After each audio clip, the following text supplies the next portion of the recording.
বাংলাদেশ সহ বিশ্বে এখন বিভিন্ন জায়গায় মুসলমানকে অশান্ত করার জন্য বিভিন্ন জাতি গোষ্ঠী চেষ্টায় আছে। তার ভেতরে অন্যতম এই ভারতের উগ্রপন্থী কিছু হিন্দুরা। এরা যা আরম্ভ করছে আপনারা দেখতে পাচ্ছেন। 1157 সাল থেকে শুরু করে এই আজকের দিন পর্যন্ত ভারতে প্রায় আমি যতগুলো তালিকা পেয়েছি যারা শাসন করেছে, 5 বছর 7 বছর 10 বছর এভাবে যারা শাসন করেছে, তার ভেতরে 710 বছর একাধারে মুসলমানেরা শাসন করেছিল। এতদিনের ভেতরে কোনো হিন্দু মুসলমানের টার্গেট ছিল না। কি এর আগেও যারা ছিল তাদের দ্বারাও মুসলমানেরা টার্গেট ছিল না। কিন্তু এখন যিনি আছে পৃথিবীর নিকৃষ্ট মানুষ 6 জন, তার ভেতরে এই নরেন্দ্র মোদী একজন। এ লোকটার নাম আমি মুখে নিলে আমার কেমন যেন মনে হয় আরেকবার ওযু করি। এটা টাটকা নির্ভেজাল শয়তান। আমি তো আর শয়তান দেখিনি কোনোদিন, যদি দেখতাম আমার মনে হয় এরকমই। এই যে এত শয়তানি করতো, শয়তানকেও ছাড়িয়ে চলে গেছে। আর মানুষ এত নিকৃষ্ট হয় কি করে? আমার মনে হয় ওর সাথে যদি জানোয়ারের তুলনা দেয়, জানোয়ার বলবে হুজুর আপনি মাফ করেন, ওর সাথে আমার তুলনা দেবেন না, কারণ ওর চাইতে আমি ভালো। যাদের শ্রবণ শক্তি আছে, শোনার পরেও তারা না শোনার ভান করে থাকে। যাদের দর্শন শক্তি আছে, এটা দেখার পরেও না দেখার ভান করে থাকে। যাদের হৃদয় আছে, কলব আছে, অন্তর আছে, ভাবার পরেও ভাবে না। আল্লাহ বলেন এগুলো মানুষ বলা ঠিক না। উলাইকা কালানাম বাল হুম আদল, এরা জানোয়ারের চাইতেও খারাপ। উলাইকা হুমুল গাফিলুন, এরা গাফেল। এই জন্য এদের কানে এগুলো হয়তো পৌঁছাবে না। কিন্তু হালকা পাতলা যাদের বিবেকে কাজ করে, তারা এর পেছনে থাকে। কিভাবে থাকে? আমাদের বাপদাদা পূর্বপুরুষ যারা, তারা ভারতবর্ষে বহু জায়গা অক্ষ করেছিল। ওরা এখন এই অক্ষ আইন নতুন করে তৈরি করে মুসলমানদের এই সম্পদগুলো মসজিদের জায়গা বলে, খানকার জায়গা বলে, ঈদগার জায়গা বলে, মাদ্রাসার জায়গা বলে, সবগুলো এখন তারা দখল করে নিজেদের দখলে নিয়ে নিচ্ছে। শুধু এদের ভেতরে না, তামাম পৃথিবীতে আরো একটা নিকৃষ্ট জাতি আছে, তারা ইহুদি। 1940 সালে তাদেরকে এই যে আমাদের রোহিঙ্গাদের মতো থাকতে দিয়েছিল এই ফিলিস্তিনের ভাই বোনরা, দয়া করেছিল তাদের প্রতি। অথচ দেখেন এখন তারাই দয়ার পাত্র হয়ে গেছে। তাদেরকে নিজেদের বাড়ি ঘরকে উৎখাত করে তাড়িয়ে সেই জায়গা তারা দখলবাজি করে সব নিজেদের আয়ত্তে নিয়ে নিচ্ছে। পৃথিবীর মুসলিম শাসক যারা আছেন, 57টা মুসলিম দেশ আছে পৃথিবীতে। এটা রেকর্ড হচ্ছে, এই জন্য জানাচ্ছি। প্রত্যেকটা মুসলিম দেশের এখন উচিত তাদের ইমানের দাবি অনুযায়ী পৃথিবীর 2টা নিকৃষ্ট জাতি ইহুদি এবং মুশরিক, তাদের বিরুদ্ধে অন্তত সোচ্চার হওয়া। যার যেখানে যা আছে যতটুকু ওইটা নিয়ে দাঁড়িয়ে যাওয়া, মোকাবেলা করা, প্রতিরোধ করা, প্রতিবাদ করা। যদি না করে, যে বিশ্বের 210 কোটি মুসলমান যে রাষ্ট্রে আছে, এরা ইমানের দাবি অনুযায়ী হলেও যদি রাস্তায় নেমে আসে না, চেয়ারে থাকতে পারবেন না। এপ্রিলের 12 তারিখে হালকা আমরা বাংলাদেশে দেখিয়েছিলাম, এই কথা বুঝেন। 12 তারিখে দেখানোর পরেই 13 তারিখে অলরেডি একটা বৈঠক হয়েছে লন্ডনে, আপনারা হালকা পাতলা জানেন। এর পরের দিন ট্রাম্পের সহকারী উপমন্ত্রী, বিশেষ করে এই সমস্ত এলাকাগুলো, এই সমস্ত দেশগুলো যার কন্ট্রোলে, সে বাংলাদেশে ইসলামপন্থী যারা আছে তাদের ভেতরে অন্যতম বাংলাদেশ জামাত ইসলামী, তাদের কেন্দ্রীয় আমিরকে ডাক দিয়ে কিছু কথা গোপনে হয়েছে, ওগুলো এখনো ফাঁস করা ঠিক না। আপনি চিন্তা করতে পারেন ট্রাম্পের উপমন্ত্রী একজন বাংলাদেশ জামাত ইসলামী এবং ইসলামপন্থী যারা আছে তাদেরকে ডাক দিয়ে বৈঠক করে। এটা কি ভেতরে কোনো কারণই নেই নাকি? আমাদের নাম শুনলে যারা 2-3 বার করে বমি করে, আর তারা এখন ডাকতেছে। বিশ্ব দেখিয়ে দিয়েছে, বিশেষ করে এপ্রিলের 12 তারিখ বাংলাদেশ একটা ইতিহাস বানিয়েছে। এতদিন পর্যন্ত যারা এই দেশে অন্তত একটু হালকা পাতলায় আশায় ছিল যে বাবু আবার আসবে, 12 তারিখের পর থেকে তাদের আশা গুড়ে বাদ। এই জন্য 15 তারিখে যে মানুষগুলো ফ্যাসিস্ট ছিল, স্বৈরাচার ছিল, তাদের দোসর যারা, তারা এখন অনেকে জেলখানায় আছে, এখন অনেকে পালিয়ে আছে। জেলে 8 মাস পর্যন্ত আমরা দেখতাম তাদেরকে আদালতে তুলতে হলে জামায় আদরে নিয়ে যেত। কিন্তু গত পরশুদিন যা করেছে, পেছনে হাত বেঁধে হ্যান্ডকাপ লাগিয়ে কথা বললে চড় দেবে, এইরকম একটা দৃশ্য আমরা দেখতে পাই। তার মানে প্রশাসন এখন বুঝতেছে যে না, বুবুর দ্বারা আর হবে না। বাবু যতই চাপাবাজি করুক না কেন, ও চাপা সব শেষ। এই জন্য এই সমস্ত মন্ত্রীদের, এমপিদের, এত বড় বড় নেতাদের সামনে প্রশাসন 2-3 হাত দূরে থাকতো, আর এখন পেছনে হাত বেঁধে চোরের মতো, ডাকাতের মতো নিয়ে যাচ্ছে। এতটুকুতে হবে না। আমার মনে হয় এদেরকে মাথায় দড়ি দিয়ে, ডান্ডা বেড়ি পরিয়ে আলেমদের সাথে যা করেছে এই 15.5 বছরে ওদের সাথে তাই করা দরকার। কামরুল টাক কালকে দেখেছেন না কি করে হাত বেঁধে পেছনে নিয়ে যাচ্ছিল, মনে হচ্ছে যে গরু চুরি করেছে। আসলে তো এগুলো চোর ছিল। আমরা চাচ্ছি এই যে এই দেশে যারা এখন খুব বেশি বেশি বলছেন যে নির্বাচন চাই, নির্বাচন চাই, প্রত্যেকে আমরা এর পক্ষে আছি। কারণ এই দেশে যতদিন নির্বাচিত সরকার না বসবে ততদিন পর্যন্ত অনেকের ষড়যন্ত্র বন্ধ হবে না। এটা বন্ধ করার জন্য নির্বাচিত সরকার মাস্ট বি দরকার। কিন্তু তার চাইতেও আগে দরকার যে 2732 জন মানুষ জীবন দিল, তাদের রক্তের অন্তত কিছু দেখানো। কেন তারা রক্ত দিয়ে গেল? কোনো কাজ নেই? আপনি কি মনে করেন আবু সাইদের জীবনের কোনো দাম নেই? মুগ্ধর জীবনের কোনো দাম নেই? রায়হানের জীবনের কোনো দাম নেই? তার জীবনও আমার আপনার মতো নিজের কাছে এরকম মূল্যবান ছিল। এখানে গল্প করেন, একটা কথা বলবেন না, এদিকে তাকিয়ে থাকবেন।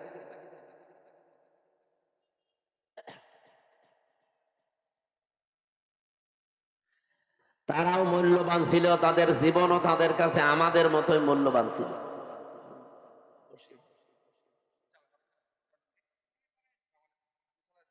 সম্মানিত ভাইরা, আমরা চাচ্ছি সবচাইতে বেশি যে মানুষগুলো এই 15.5 বছরে পৃথিবীর নিকৃষ্ট মানুষ যে 6 জনের নাম বললাম, তার ভেতরে আর একজন যিনি পালিয়েছেন। আপনি এখন ইন্টারনেটে সার্চ দেন, 6 জনের নাম আসবে পৃথিবীতে নিকৃষ্ট মানুষ তারা। তার ভেতরে নরেন্দ্র মোদী একজন। আমি নাম নিলাম না, আমাদের দেশেরটা বদনাম হয়ে যাবে, এখন রেকর্ড হচ্ছে তো, ওইটাও একজন। মানুষ এত খারাপ হতে পারে, এত নিচে নামতে পারে। কয়েকদিন আগে একটা ভিডিও ছেড়েছিল যে হ্যাঁ, দেশের মানুষ শুধু আমারই গালি দেয়, আমারই দোষ, আমি সব একা খেয়েছি, আর কেউ খাইনি। আমার ছোট বোন যে এত খাইলো, তারে কিছু বলে না। এরপরে শব্দ আর বলা যাচ্ছে না। সবগুলো খালি খাই খাই পাঠিয়েছিল। আপনি কি করেছে দেশে? আমি কয়েকদিন আগে মালয়েশিয়া, সিঙ্গাপুর, থাইল্যান্ড এই দেশগুলোতে ছিলাম। এই শয়তানরা অধিকাংশ গুলো ওই দেশগুলোতে পালিয়েছে, কিন্তু ওই সাহেব পাড়া বানিয়েছে, থাকে না। সেকেন্ড হোম যেখানে, সেখানে তালা লাগানো, থাকে হচ্ছে হোটেলে। যে হোটেলে উঠি দেখি নিচে 2 জন বসে চা খাচ্ছে। কি গো হুজুর, আমরা আগেই পালিয়েছি। পালালেন কেন? এমন কাজ কেন করা লাগবে যে অন্তত চেয়ার শেষ হলেই পালানো লাগে? আর আপনি পালিয়ে হোটেলে কয়দিন থাকবেন? আপনার না 620টা বাড়ি, একটা বাড়িতেও তো থাকতে পারেন না। আপনার মাথা খারাপ হয়ে যাওয়ার কথা না যে একটা লোক 620টা বাড়ি ও এক একটা বাড়িতে যদি 1 বছর করেও থাকে,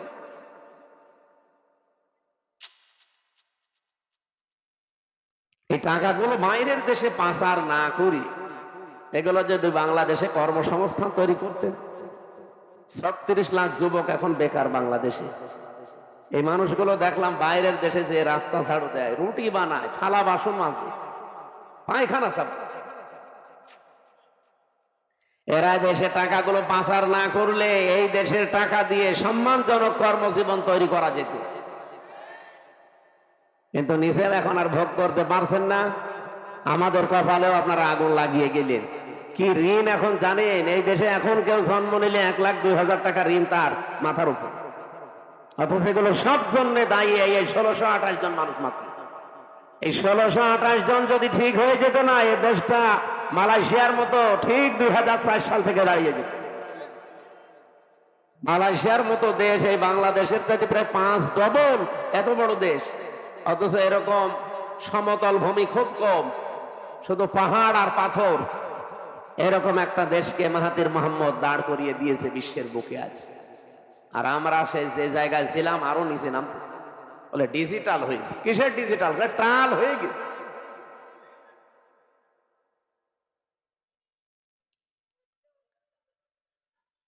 যারা আমরা চাই নির্বাচন কালকেই দিয়ে দেন, কিন্তু 1628 জনের একজনও চেয়ারে থাকা যাবে না। যারা জালেম ছিল, জালেমের দোসর ছিল, সবগুলো তাড়াতাড়ি নামিয়ে দেন, নতুন মানুষ ওখানে বসান। এই 15.5 বছরে যারা বৈষম্যের শিকার ছিল, এই মানুষগুলোকে নিয়ে সেখানে বসান। কালকে নির্বাচন দিয়ে দিন, কালকে সুষ্ঠু হবে। 1628 জন কারা? যারা এই 15.5 বছরে এই কাজ কারবার করেছিল। এই শুধু নাটোরের জেলার ডিসি গেছে কুষ্টিয়ায়, কুষ্টিয়ারটা এসেছে কুড়িগ্রাম, কুড়িগ্রাম একটা চট্টগ্রাম, এই পাল্টিয়েছে। এখনো পর্যন্ত জালেমদের যতগুলো বিচারপতি, জজ, সব তারাই আছে প্রায়। এগুলোকে আপনি মনে করেন যেগুলো মানুষ ছিল? এই কালকে একটা বিচারপতির ভিডিও দেখছিলাম, ও এখনো পর্যন্ত হাসিনার গুণগান গায়। ওর নাম হচ্ছে শেখ আহমেদ জমাদার। আমার মনে হয় ওরা যদি কুকুরও দেখে, কুকুরও ঘৃণা করবে। পৃথিবীতে স্বৈরাচার যারা হয়ে যায়, তাদের কয়েকটা ক্ষতি সামনের সম্ভাবনা দেখা দেয়। তার 1 নম্বরে, পৃথিবীর প্রত্যেকটা সৃষ্টির ভেতরে আল্লাহ একটা ঘৃণা তৈরি করে দেয় তার প্রতি। আপনি তামাম দুনিয়া এখন খোঁজ নিয়ে দেখেন, দুনিয়াতে যারা এখনো স্বৈরাচার আছে, তাদের প্রতি শুধু আমরা না, পৃথিবীর যত সৃষ্টি আছে সবার ভেতরে ঘৃণা তৈরি করে দিয়েছে কে? বলুন। 2 নম্বরে, ওরা যখন মারা যাবে দুনিয়া থেকে, ওদের জীবনের কোনো ভালো কাজ আল্লাহ কবুল করেনি, আর সর্বশেষ সে যদি ভালো হতেও চায়, আল্লাহ সেই লাইন বন্ধ করে দেয়। আপনি ফেরাউনের দিকে তাকানো, কিন্তু শেষ কথা এটা বলেছিল, আন্নাহু লা ইলাহা ইল্লাল্লাযী আমানাত বিহি বানু ইসরাঈল ওয়া আনা মিনাল মুসলিমিন। আমি ঈমান আনলাম ওই আল্লাহর উপরে, যার উপরে বনি ইসরাঈলরা ঈমান এনেছে। আমি তো মুসলমান, এরপরও ফেরেশতারা আমারে পানির ভেতরে চুবাই কেন?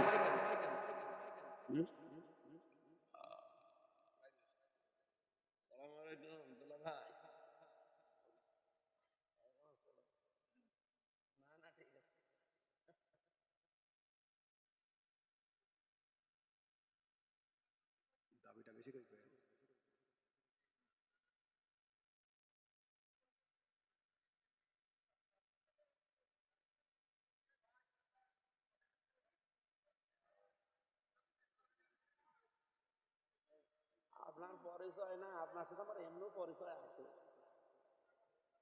আমি আপনার বাড়িতে যাইছিলাম না রামসার কাজীপুরে, আমি 2 বার গিয়েছি।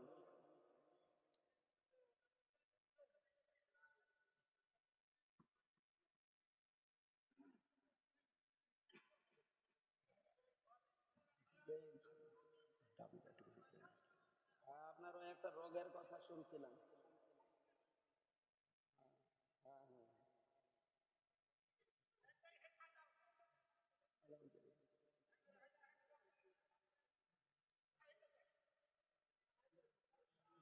ঠিক আছে, আমানুল্লাহ, আমি আলোচনায় আছি তো।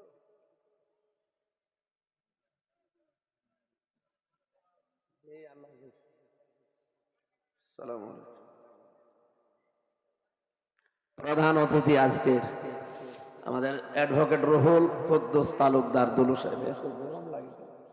একটু ঘুরিয়ে দিলে ভেতরে ঘেমে গেলে তো আবার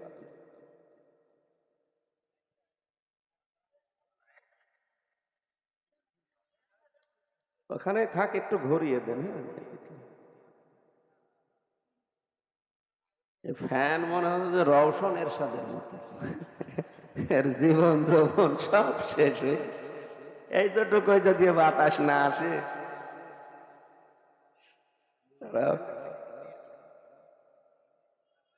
ঠিক আছে, প্রশ্ন যা দেবেন মোনাজাতের আগে দেবেন। যাদের আছে ভাই বোনেরা, যাদের প্রশ্ন আসে লিখে রাখবেন, মোনাজাতের আগে পাঠিয়ে দেবেন। আমরা কথা বলবো, ঘন্টাখানিক কথা বলবেন, ইনশাআল্লাহ। থাকবেন না? ঘন্টাখানিক সময় দেন। যেহেতু তাফসীরুল কোরআন মাহফিল লিখেছেন, নির্ধারিত আয়াতের উপরে আমরা তাফসীরের মূল নীতি 15টা, যতটুকু পারি আমরা চেষ্টা চালাচ্ছি। কথা বন্ধ করে অ্যাক্টিভ হন এদিকে। সম্মানিত ভাইরা, আমরা কথা তুলছিলাম কি, পৃথিবীর ময়দানে আল্লাহ রাব্বুল আলামিন যত স্বৈরাচারের জীবনী আমি পড়েছি, এই মানুষগুলোর বড় ক্ষতি হচ্ছে, ঘৃণা তৈরি করে দেয় সৃষ্টি জগতের ভেতরে তার প্রতি। 2 নম্বরে ওর শেষ ঠিকানা, যেটা জীবনের শেষ দিন পর্যন্ত যখন ভালো হওয়ারও চেষ্টা করে, ওকে আল্লাহ আর ভালো করার রাস্তা রাখে। এই লোকটা সর্বশেষ বলেছিল যে আমি ঈমান আনলাম, এরপরও ফেরেশতারা আমার এভাবে পানিতে চুবায়। আল্লাহ রাব্বুল আলামিন ডাক দিয়ে বলেন, আল আন, এখন, আকাদ আসাইতা ক্বাবলু ওয়া কুনতা মিনাল মুফসিদিন, এর আগে তুমি বড় সন্ত্রাসী ছিলে, স্বৈরাচার ছিলে, ফ্যাসাদকারী ছিলে। জমিনে তোমার জন্য আমার বান্দা বান্দিরা আতঙ্কে ছিল। এখান থেকে আমি তাফসিরে ফি জিলালিল কোরআনে পড়েছি, পৃথিবীতে কোনো মানুষের কারণে যদি আল্লাহর সৃষ্টি জগৎ আতঙ্কিত হয়ে যায়, ওই লোকটাকে আল্লাহ সবচাইতে বেশি ঘৃণা করে। এটা 15.5 বছর এটা বেশি ছিল। এমন এমন মানুষ আমরা দেখেছি যাদের জন্য মানুষেরা আতঙ্কগ্রস্ত ছিল। কি, আমি তো নাটোরের খবর খুব বেশি জানি না, কিন্তু শিমুল সাহেবের জানি। ওনার নাম শুনলেই মানুষ আতঙ্কিত হয়ে যেত। কি জানি না, কিন্তু ভেতরে অবশ্যই এরকম কিছু আছে। দুলু সাহেবের মতো মানুষ তাই ওনার সাথে পেরিয়ে দেয়নি। আপনি চিন্তা করতে পারেন, দুলু বাংলাদেশে যদি 20 জন থাকে তার ভেতরে একজন অন্তত, আর সে পর্যন্ত এর সাথে পারে নাই। তার মানে এই লোকটা কি আপনারা নিজেরাও ভালো জানেন। ইন্নামা নুমলি লাহুম লিয়াজদাদু ইসমা, মানুষ যখন পাপ করতে করতে সীমা ছাড়িয়ে যায়, আল্লাহ পাক বলেন আলাহুম আযাবুম মুহিন, তার জন্য অপমানজনক নেককার শাস্তি, নেককার অপমানজনক শাস্তি আমি একটার পর একটা রেডি করে রাখি। কোরআনের 2টা আয়াত আমার কয়েকদিন আগে আমার নজরে এসেছে, এর আগে আমি বহুবার পড়েছি, কিন্তু এইটা এইভাবে যে আছে আমি জানতাম না। বাংলাদেশ সহ বিশ্বের যতগুলো দেশে আমারে নিয়ে গেছে, আমি যেহেতু একটা বড় গ্রুপে ছিলাম, আকিস গ্রুপে, এনাদের মাধ্যমে বিশ্বের বহু দেশে আল্লামা সাইদের মতো আল্লাহ রাব্বুল আলামিন ওনাদের ওসিলায় কোরআনের দাওয়াত নিয়ে যতগুলো দেশে গেছি, যতগুলো আন্তর্জাতিক সেমিনারে, বিশ্ববিদ্যালয়ে, আমি এই আয়াতটা আমার নজরে এতদিন হাজার হাজার বার পড়েছি, কিন্তু না, এখন আমার কাছে এই তথ্যগুলো আসার পর একটা আশা সঞ্চার হয়। সূরা আলাম নাসর 5 এবং 6 নম্বর আয়াত একটু ভালো করে শোনেন, দেখেন আপনার কাছে একটা অন্যরকম অনুভূতি আসবে। কোরআনের কথা কোনো মিথ্যা নেই, 100% সত্য, নাকি 98%? হ্যাঁ,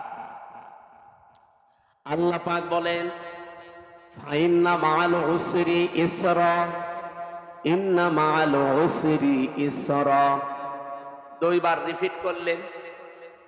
আর উসরুন মানে কষ্ট, এই শব্দের আগে আল্লাহ পাক দিয়েছেন আলিফ লাম। কোন শব্দের আগে আলিফ লাম আসলে 4টা অর্থ বের হয়। 1 নাম্বার, এটা নির্দিষ্ট করার জন্য, এটা মারেফা, এর আগে আল্লাহ মা দিয়েছে, এর আগে ইন্না দিয়েছে, এর আগে ফা দিয়েছে। তাফসিরে মুফাসসিরিন ইকরাম ৪২টার উপরে আমি বসে বসে মিলিয়েছিলাম যে দেখি কোনটার কি বক্তব্য আয়াতের ব্যাপারে। আমার আশ্চর্য লেগেছে ফি জিলালিল কোরআন। মুফাসসির বোঝাতে চেয়েছেন পৃথিবীতে কোনো মানুষ যদি একটা কষ্ট সহ্য করে ৩টা কারণে, এদিকে তাকান, হচ্ছে না। আপনি যদি দুনিয়ায় কষ্ট পেয়ে থাকেন একটা কারণ, কয়টা? 3টা। কষ্ট পেলেই হবে না, কষ্ট যদি আপনি পেয়ে থাকেন 3 কারণে। আল্লাহ কষ্টের পরে কথা বলতে গিয়েছেন ইসরা, এর আগে আলিফ লাম দেয়নি, এটা নাকেরা, অনির্দিষ্ট শব্দ। মুফাসসিরিন ইকরাম বোঝাতে চায় আল্লাহর বক্তব্য, দুনিয়াতে যদি কেউ একটা কষ্ট সহ্য করে কমপক্ষে তার ওই কষ্টের সাথে ৭০টা সুখ আল্লাহ জড়িয়ে রাখে। এ পর্যন্ত আপনারা কিছুই বোঝেন, আন্দাজে সুবহানাল্লাহ বলেছে। এবার আমি ব্যাখ্যায় দেখছি, টিকায় পড়েছিলাম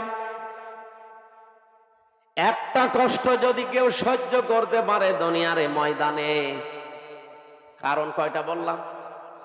বলেন বলেন। 3 কারণের বাইরে যদি কষ্ট পান, তার জন্য আপনার জন্য ৭০টা সুখ আল্লাহ রেডি করবে না? নেই। হাসিনাও কিন্তু কষ্ট পেয়েছিল, কিন্তু এই 3 কারণের বাইরে। এবার আসেন তো, এই 3 কারণের কষ্ট আমাদের জীবনে আছে কিনা। 1 নম্বরে যদি আপনি কষ্ট পেয়ে থাকেন আল্লাহর জন্যে, 2 নম্বরে রাসূলুল্লাহর জন্যে, 3 নম্বরে মানবতার জন্যে। কষ্ট কয়টা? 3টা বলেন কেন? একটা। কারণ কয়টা? এই 3 কারণের ভেতরে যে কোনো এক কারণে যদি দুনিয়ায় কেউ একটা কষ্ট পেয়ে থাকে, আল্লাহ যেহেতু মার পরে আলিফ লাম দিয়ে নির্দিষ্ট করে দিয়েছেন কষ্ট একটা, কিন্তু ইসরাটা নির্দিষ্ট নেই। কমপক্ষে 10 থেকে ৭০টা পর্যন্ত সুখ, শান্তি, কল্যাণ দুনিয়া আখিরাত মিলে আল্লাহ তার সাথে জড়িয়ে রাখবে। আর 15.5 বছরে আমরা যেন সত্যি কষ্ট পেয়েছি, কেউ আল্লাহর জন্যে, কেউ রাসূলুল্লাহর জন্যে, কেউ মানবতার জন্যে। এই কথা বললেন না? অবশ্যই এই 3 কারণের বাইরে অনেকে কষ্ট পেয়েছে, তাদেরটা আমি তাফসিরে পড়ি নাই, এজন্য বাদ। 3 কারণের যে কোনো একটা কারণে যদি আপনি কষ্ট পেয়ে থাকেন, আল্লাহর কসম, কোরআনের আয়াত, আল্লাহ গ্যারান্টি দিয়েছেন মাআল উসরি ইসরা, অবশ্যই দুনিয়া আখিরাত মিলে আপনাকে ৭০টা সুখ, শান্তি ভোগ করাবে। শুধু করাবে না, শেষে হর্ষাই আছে, করাবেই। এবার যেহেতু আয়াতটা রিপিট করেছেন আল্লাহ, সিস্টেম অপর পৃষ্ঠায় দেখুন, আল্লাহ পাক বলেন দুনিয়াতে কেউ যদি একটা সুখ পায় আর ওই সুখটা যদি অবৈধ হয়, আবার বলছি, আপনি যদি একটা সুখ ভোগ করেন দুনিয়ায় আর সুখটা যদি হয় অবৈধ, একটা সুখের কারণে কমপক্ষে ৭০টা দুঃখ, যন্ত্রণা, কষ্ট, অকল্যাণ আপনার সাথে আল্লাহ জড়িয়ে রাখবে। এবার আমি একটা একটা করে উদাহরণ বলছি। পৃথিবীতে অনেকেই কিন্তু সুখ পেয়েছে, অবৈধ সুখ, যেমন এই যে পরকীয়া প্রেম করে সুখ পায় না, না এই এলাকায় সব নেই? যারা পরকীয়া প্রেমে লিপ্ত আছেন, আপনিও সুখ পেয়েছেন, শান্তি পেয়েছেন, কিন্তু এটা কি বৈধ না অবৈধ? বলেন বলেন। এরকম অবৈধ সুখ একটা যদি ভোগ করে থাকেন, আপনাকে আল্লাহ কষ্ট দেবে, দুঃখ দেবে কয়টা? ৭০টা। এবারে মিলান, 15.5 বছরে যারা ক্ষমতায় ছিল, বৈধ ভাবে না অবৈধ? তাহলে সুখ তারা পায়নি। বলেন বলেন, যত সুখ পেয়েছে সব বৈধ সুখ না অবৈধ? আপনি এবার হাসিনা থেকে শুরু করে যারা ছিল বলেন, এই 15.5 বছরে যদি অন্তত 50টা সুখ পেয়ে থাকে, আমি কি সুখের নামগুলো বলবো? আরে সুখের নাম বলার দরকার কি? আপনি তো সুখ পেয়েছেন, বাবা শাহজালাল সব হালাল করে নিয়েছিলেন।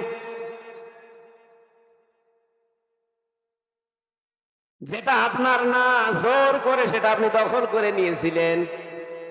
নবীজির হাদিস আমি পড়েছিলাম প্রথমে, এটা হযরতে আবু যর থেকে বর্ণিত। বিশ্ব নবী বলেন, মানিদ্দাআ মা লাইসা লাহু ফালাইসা মিন্না ওয়ালিয়াতাবাব্বা মাকআদাহু মিনান নার। মুসলিম শরীফের হাদিস। এদিকে তাকান। এক নম্বরে নবীজি বলেন, দুনিয়ার এই ময়দানে যেটা তোমার না, জোর করে যদি ওটা কেউ জোর জবরদস্তি করে দখল করে নেয়, দুইটা শাস্তি তার জীবনে মাস্ট বি হবে। এক নম্বরে ওই দিন থেকে ফালাইসা মিন্না, ও আমার উম্মত থেকে বের হয়ে গেছে। দুই নম্বরে ওয়ালিয়াতাবাব্বা মাকআদাহু মিনান নার। আল্লাহ পাক বলেন, নবীজি বলেন, এটা মুসলিম শরীফ যে নবীজির কথা, ও নিজের জায়গা যেন জাহান্নামে একটা লিখে বরাদ্দ করে রেখে দিয়েছে। হ্যাঁ, এখানে হাদিসের ব্যাখ্যায় মুহাদ্দিস যারা, তারা ব্যাখ্যা করতে গিয়ে দিয়েছেন, যে জিনিস আপনার না, ওইটা যদি আপনি আবার নিয়ে নেন, আপনার জন্য এই দুইটা শাস্তি। কিন্তু আপনার জিনিস যদি কেউ দখলে রাখে, ওইটা যদি আপনি ফেরত নেন, এটার জন্য আপনার ওই দুইটা শাস্তি নেই। বোঝেননি? আমি জানি না। আপনার যে জিনিস দখল করে নিয়েছে একজন, আপনি যদি এখন কিছু পেয়ে ওইটা আবার নিজের আয়ত্তে নিয়ে নেন, আপনার জন্য হাদিসে বর্ণিত ওই দুইটা শাস্তির একটাও হবে না। কিন্তু যে জিনিস আপনার না, জোর করে যদি আপনি নিজের দখলে দুনিয়ায় নিয়ে নেন, আপনি ওই দিন থেকে নবীর উম্মতের বাইরে চলে গেছেন। আপনি নামাজ পড়তে পারেন, রোজা রাখতে পারেন, হজ করতে পারেন, কিন্তু নবীর উম্মত আপনি আর নেই। হ্যাঁ, কিন্তু ওটা যদি আপনারই ছিল, দখল করেছিল একজন, সেটা আপনি আবার ফেরত পেয়েছেন, আপনার জন্য শাস্তি না? এই বাংলাদেশে অনেকের নামে আমরা দেখি, খালি চাঁদাবাজির কথা শুনলে, একজনের জিনিস নিয়ে নিয়ে, এটা শুনলে খালি এক দলের প্রতি আর এক দলের প্রতি এই যে কাদা ছোড়াছড়ি চলছে। আরে ভাই, আপনাকে আগে বাস্তবতা বোঝা লাগবে। যে লোকটার কাছ থেকে 15.5 বছরে আপনি কত কিছু নিয়েছেন, নিজের বিবেককে জিজ্ঞাসা করেন। এই মানুষগুলো যদি এখন সেগুলো ফেরত পায়, ফেরত নিয়ে নেয়, সে তো আর জোর জবরদস্তি করে নিয়ে তার নিজের জিনিস সে নিয়েছে। এরকম কিছু যদি হয়ে থাকে, তাহলে হাদিসের এই দুইটা শাস্তি তার জন্য না। আমি আবার বলছি, আমি নিজে একজন ভিকটিম।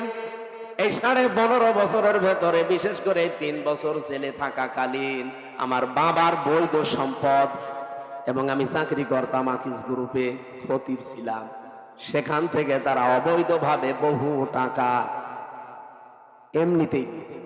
নাকি আমার কাছে টাকা পাইতো? বলেন।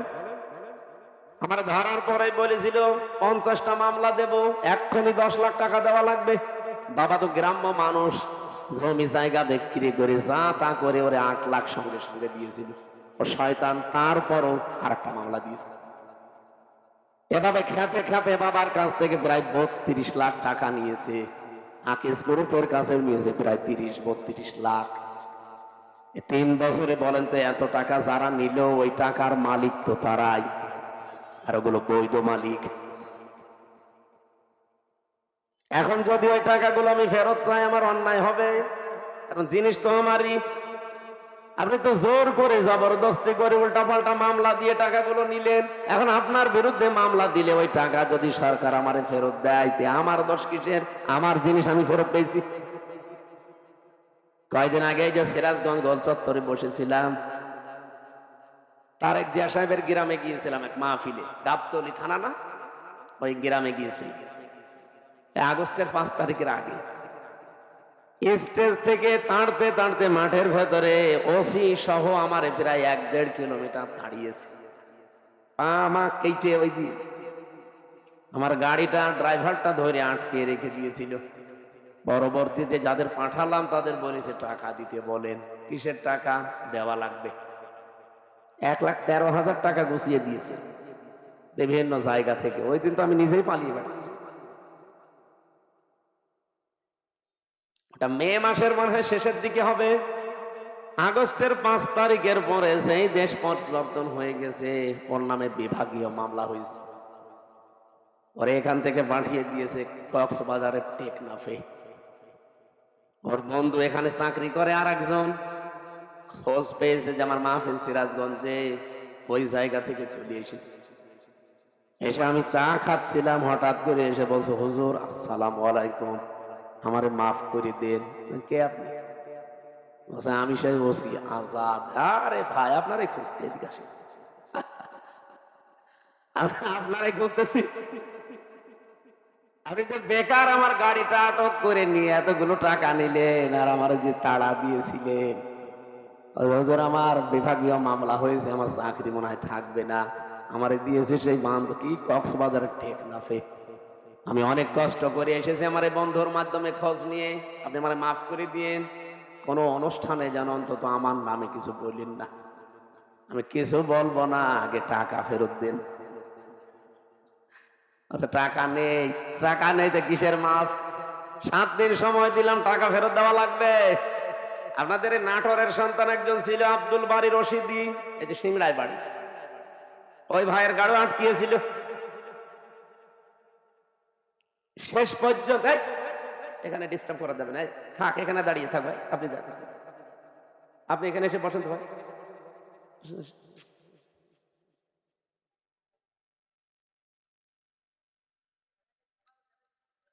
কথা বলা যাবে না ভাই।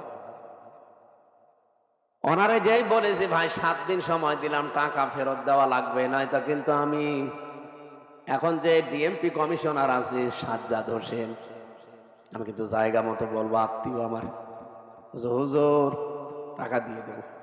7 দিন পরে 1 লাখ টাকা ফেরত দিয়েছে। বাংলাদেশের মনে হয় এটাই প্রথম ইতিহাস যে পুলিশ টাকা ফেরত দেয়। আমি তো এর আগে পুলিশ টাকা ফেরত দেয় শুনিও নি, দেখিও নি, আমি অলরেডি পেয়েছি। আর 13,000 হুজুর এটা মাফ করাই লাগবে, যা তোর মিষ্টি খেতে দিলাম। ওই যে পুলিশ দাঁড়িয়ে আছে। পুলিশ কারো কাছ থেকে টাকা নিলে ফেরত দেয়, এটা প্রথম ইতিহাস। এখন ওই টাকা যে ফেরত দিল, আমি কি জোর করে নিয়েছি নাকি আমার টাকা আমি নিয়েছি বলেন? এইরকম করে যারা এই 15.5 বছরে বহু টাকা বিভিন্ন জায়গায় দখল করে নিয়েছিলেন, ওই টাকা এখন আমাদের ফেরত দেন। আমি আশা করছি কি বোঝাতে চাই আপনি বুঝেছেন। সুতরাং যারা এতদিন মাল কামিয়েছেন, বাংলায় বললাম, এই টাকাগুলো যার কাছ থেকে নিয়েছেন তার ফেরত দিয়ে দেন, নাই তো সে আপনার কাছে যে নেবে তখন তার নামে আপনি বদনাম বের করবেন। উনি জোর জবরদস্তি করে, সাদাবাজি করে, সাদাবাজি করেছে, তার জিনিস ফেরত নিয়েছে। এরকম যত জায়গায় যার জিনিস ছিল সবগুলো ফেরত দেন। ইসলামী ব্যাংক যাদের, তারা ফেরত পেয়েছে। আরো কিছু আছে, আমরা চাই সবগুলো তার ফেরত দিয়ে দেন, নিজে দুনিয়া থেকে মুক্ত হন।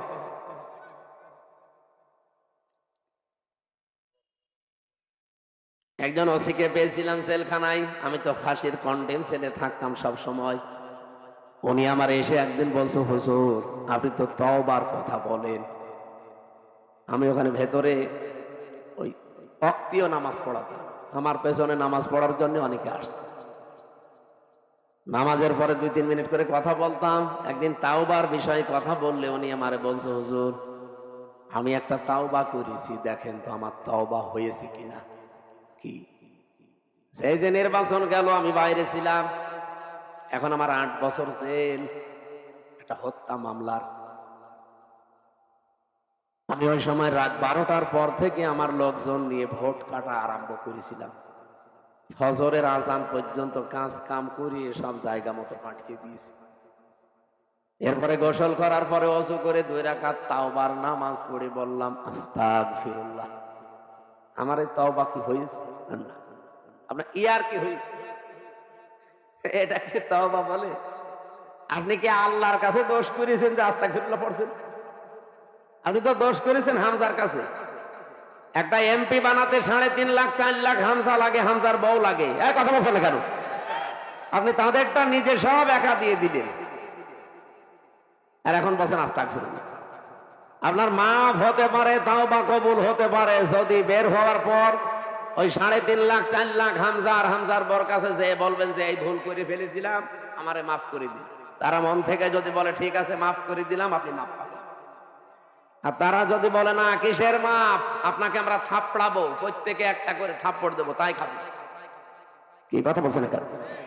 দুনিয়ায় বিচার যদি না হয়, কিয়ামতের দিন আল্লাহ নিজে বিচার করবে। কারণ আপনি তো আর আল্লাহর হক নষ্ট করেননি, হক নষ্ট করেছেন হকুল ইবাদ, বান্দার হক।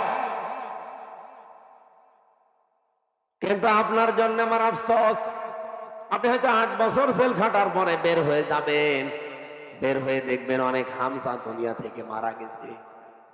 কি অনেক হামজার বউ দুনিয়ায় নেই, তারাও মারা গেছে। আপনি তাদের কাছে মাফ চাবেন কি করে? এটা আপনার জন্য সবচাইতে বড় ভয়ঙ্কর বিষয়। 15.5 বছরে যারা অবৈধ সুখ পেয়েছেন, একটা আপনার জন্য 70টা অপমান অপেক্ষা করছে। এই কথা বলে না কেন? আমি এটা বানিয়ে বলছি। সূরা আলাম নাসরা 5 এবং 6 নম্বর আয়াত বাড়িতে মিলিয়ে দেখবেন এই কথাগুলো আছে। দুনিয়াতে যদি কেউ অবৈধ একটা সুখ ভোগ করে থাকেন, মাস্ট বি তার জীবনে কমপক্ষে 70টা অকল্যাণ, দুঃখ, কষ্ট আমার আল্লাহ এর সাথে সাথে রেডি করে রেখেছেন। এই জন্য আল্লাহ মার পরেই দিয়েছেন ওসর। আল্লাহ মাটা না দিলে অর্থ হয়ে যেত ইন্নাল উসরি ইসরা, অর্থ হয়ে যেত। কেন আল্লাহ ইন্নার পরে মা দিলেন? আমি চিন্তা ভাবনা করে কোরআন পড়ি, আন্দাজে কোনো বিষয় আমার ভেতরে যায় না, আমি পড়িও না ওইভাবে যে আমি পড়িয়েই যাব, আন্দাজে না, যে কোনো শব্দ নিয়ে আমি চেষ্টা করি এর একেবারে নিচে যাওয়ার। আমার এই ছোট্ট মাথার ভেতরে এখন এই গবেষণাটা এসেছে, দুনিয়ায় যদি কেউ একটা অবৈধ সুখ ভোগ করে থাকেন, আল্লাহ পাক দুনিয়া আখিরাত মিলে আপনাকে অপমান করবে কমপক্ষে 70টা। এতদিন যারা এগুলো ভোগ করেছেন, বলেন তো এই 15.5 বছরে যদি 50টা সুখ ভোগ করে থাকেন, তাহলে এক একটা 70টা হলে 50টা সুখ ভোগ করলে কতগুলো অপমান? হ্যাঁ, 350, 3,500, 3,500 দুঃখ, কষ্ট, অপমান, অকল্যাণ আপনার দুনিয়াতে আখেরাতে মিলে আল্লাহ দান করবে। তারপরে চট করে ঢুকে পড়বেন, এখনই চট করে চলে আসবে। আরে ভাই, এতগুলো দুঃখ আপনি কে নেবে? আপনার কি, আপনার তো বাবা নেই, বাবা কি ভোগ করবে? আপনার জীবনে ভোগ করা লাগবে। এক একটা সুখ ভোগ করার কারণে কি সুখে ছিলেন এবার নিজে মিলান। 15.5 বছরে যারা সুখ পেয়েছেন, একটা অবৈধ সুখের কারণে 70টা করে কষ্ট আপনার পেছনে লেগে আছে। এই জন্য মা আছে, যারা আরবি গ্রামার বোঝো জিজ্ঞাসা করেন। আমি আবার বলছি, দুনিয়াতে সত্যি যদি আমরা কেউ আল্লাহর জন্য কষ্ট পেয়ে থাকি, মানবতার জন্য কষ্ট পেয়ে থাকি, রাসূলুল্লাহর জন্য কষ্ট পেয়ে থাকি, একটা কষ্টের জন্য কমপক্ষে দুনিয়া আখিরাতে 70টা সুখ আল্লাহ রেডি করে রেখেছেন। এই জন্য আমরা আশায় বুক বাঁধি, যত কষ্ট এই দেশের মানুষেরা আল্লাহর জন্য, রাসূলুল্লাহর জন্য, ইসলামের জন্য, মানবতার জন্য সহ্য করেছি, আগামীর এই দেশ আমার আল্লাহ অবশ্যই অবশ্যই কোরআনের হাতে দেবেন। কোরআনে কারীম দিয়ে যদি এই দেশটা চলে, এর ভেতরে 500 আয়াত আছে শরীয়তের বিধান, 6,666টা আয়াতের মাত্র এই 500 বিধান যদি দেশে রাষ্ট্রীয় ভাবে কায়েম হয়ে যায়, আপনি দেখবেন এই দেশটা একটা মিনি জান্নাত হয়ে গেছে। আরে মরণের পরে জান্নাত পাওয়া যাবে সেটা তো অনেক পরে। প্রতিদিন যে দোয়া করে রব্বানা আতিনা ফিদ দুনিয়া হাসানা ওয়া ফিল আখিরাতি হাসানা ওয়া কিনা আযাবান্নার, আল্লাহ দুনিয়া দাও আগে, এরপরে আখিরাত দিও। কেউ কি আগে বলে আখিরাত দিও তারপরে দুনিয়া দিও? বলে কেউ? কেউ বলে না। আর আল্লাহ এভাবে শেখানো নি, উনি শিখিয়েছেন ধারাবাহিক। কাবা শরীফে গিয়ে দেখলাম রকনি আমিনি থেকে শুরু করে হজরে আসওয়াদ, এই জায়গাটা লক্ষ লক্ষ হাজিরা যাবার সময় এই আয়াতটা পড়ছে, রব্বানা আতিনা ফিদ দুনিয়া হাসানা ওয়া ফিল আখিরাতি হাসানা ওয়া কিনা আযাবান্নার। বলেন আমিন। দুনিয়ায় আগে শান্তি দরকার। দুনিয়ায় শান্তি, স্বস্তি, নিরাপত্তা যদি সত্যি আমরা পেতে চাই, এটার বিকল্প দুনিয়ায় কিচ্ছু নেই। কারণ বহু মানুষ চেষ্টা করেছে এর আগে এটা বাদ দিয়ে, শান্তি দিতে পারে নাই। আপনি তাকান এই পৃথিবীর দিকে, কত মানুষ শান্তি দেওয়ার জন্য চেষ্টা চালিয়েছে, কিন্তু কাঙ্ক্ষিত মানের শান্তি দিতে পারে নাই। উন্নত দেশগুলোতে আপনি মনে করেন খুব শান্তিতে আছে, কোরআনের আইন বাদ দিয়ে না। আমি বাইরের দেশগুলোতে আমাদের নরসিংদীর বাবুরহাটের মতো শান্তি পাইনি। রাত 8টা 8:30টার পর বড় বড় মার্কেট গুলো, শপিং মল সব বন্ধ করে দেয়, কারণ নিরাপত্তা দেওয়ার মতো তাদের হাতে কোনো মাল ম্যাটারেস নেই। এত পাহারাদার, এত উন্নত প্রযুক্তি, এইটা যদি থাকে তারপরও তো বাংলাদেশে এটা এখন নেই। মানে নরসিংদী বাবুরহাটে রাত 12টা 1টা 2টা নেই, দেখেন মানুষ কিভাবে ব্যবসা করছে। হযরত ওমর জানিয়েছিলেন কোরআনের 500 আইন যদি পৃথিবীতে কায়েম হয়ে যায়, হাজরে আসওয়াদ থেকে হাজরা মাউত পর্যন্ত, সানাই থেকে হাজরা মাউত, এ বিশাল রাস্তা, একজন সওদাগার লক্ষ লক্ষ টাকার মালামাল নিয়ে চলতে থাকবে, একজন যুবতী মেয়ে পোড়া শরীরে গহনা গাঁটি নিয়ে চলতে থাকবে। ওর মনের ভেতরে একটা ভয় কাজ করবে না, শুধু আল্লাহর ভয় বাদে অন্য কারো। আমরা তো ওই রকম পরিবার চাই, ওই রকম সমাজ চাই, ওই রকম দেশ চাই। টেকনাফ থেকে তেতুলিয়া পর্যন্ত একজন মানুষ লক্ষ লক্ষ টাকা নিয়ে আসবে, ওর মনের ভেতরে ছিনতাইয়ের ভয় থাকবে না, চুরির ভয় থাকবে না, কোনো ডাকাতির ভয় থাকবে না। একটা ভয় থাকবে, কার? বলেন বলেন। মিনি জান্নাত হয়ে যাবে দেশটা। ওই দৃশ্যটা আমরা চোখে দেখতে চাই। জীবনে প্রতিদিন আমার মনে হয় এই দোয়াটা আমি অন্তত সে কোনো একবার করি, আল্লাহ পৃথিবীতে কিছুই যদি তোমার কাছে কবুল না হয়, 3টা বছর বিনা কারণে জালেমদের জিন্দানখানায় বন্দী ছিলাম, কষ্ট তো কম বেশি পেয়েছি, ওরা আর আমাদেরকে আরো বেশি কষ্ট দিয়েছে। আমি তারেক জিয়া সাহেবের পিএস জনাব মিয়া নুরউদ্দিন অপু ভাই, ওনার বন্ধু গিয়াসউদ্দিন মামুন ভাই, এই 2 জনের সাথে আর আল্লামা মামুনুল হক, এই 4 জন আমরা পাশাপাশি ছিলাম 3 বছরে। মিয়া নুরউদ্দিন অপু ভাই আর মামুনুল হক, এই 2 জনের যে স্যাক্রিফাইস আমার প্রতি আমি জীবনও বলতে পারবো না। এই জন্য যেখানে যাই আমি অপু ভাইয়ের জন্য, মামুন ভাইয়ের জন্য, মামুনুল হকের জন্য আগে দোয়া করি নেই, আল্লাহ পাক দুনিয়া আখিরাতে তাদের যেন উত্তম পুরস্কার দান করেন। বহু কষ্ট পেয়েছে লোকগুলো বিনা কারণে, বিশেষ করে অপু ভাইয়ের মতো মানুষ। এখন পরিবর্তন হয়ে গেছে যতটুকু, কি কষ্ট দিত এই মানুষগুলো। 24 ঘন্টা সিসি ক্যামেরা লাগিয়ে, 2 জন পাহারাদার আমাদের 4 জনের জন্য আলাদা বসা, 24 ঘন্টা তালা লাগানো, ফাঁসির কন্ডেম ছেলে। মনে হচ্ছে আমরা কি করেছি। খালি ওনাদের তারেক জিয়ার সাথে সম্পর্ক আর আমাদের ইসলামের সাথে সম্পর্ক, তাছাড়া আমার কি দোষ পেয়েছিল বলে? আমার মামলা দিয়েছে আমি নাকি আনসারুল্লাহ বাংলা টিমের প্রধান, কি অসাতা আমি জানি। সেই ভুয়া মামলা দিয়ে 3 বছর রেখে দিই। আরে জেলে দিলেও তো থাকা যায়, নাটোরে তো জেলখানা, জেলা কারাগার গুলোতে থাকা আর বাড়িতে থাকা প্রায় সমান। কিন্তু আমাদের এই কিছু হাই সিকিউরিটি জেলে, ফাঁসির সেল, কন্ডেম সেল, ওর ভেতরে আবার 24 ঘন্টা তালা লাগা। কিছু পড়তেও দিত।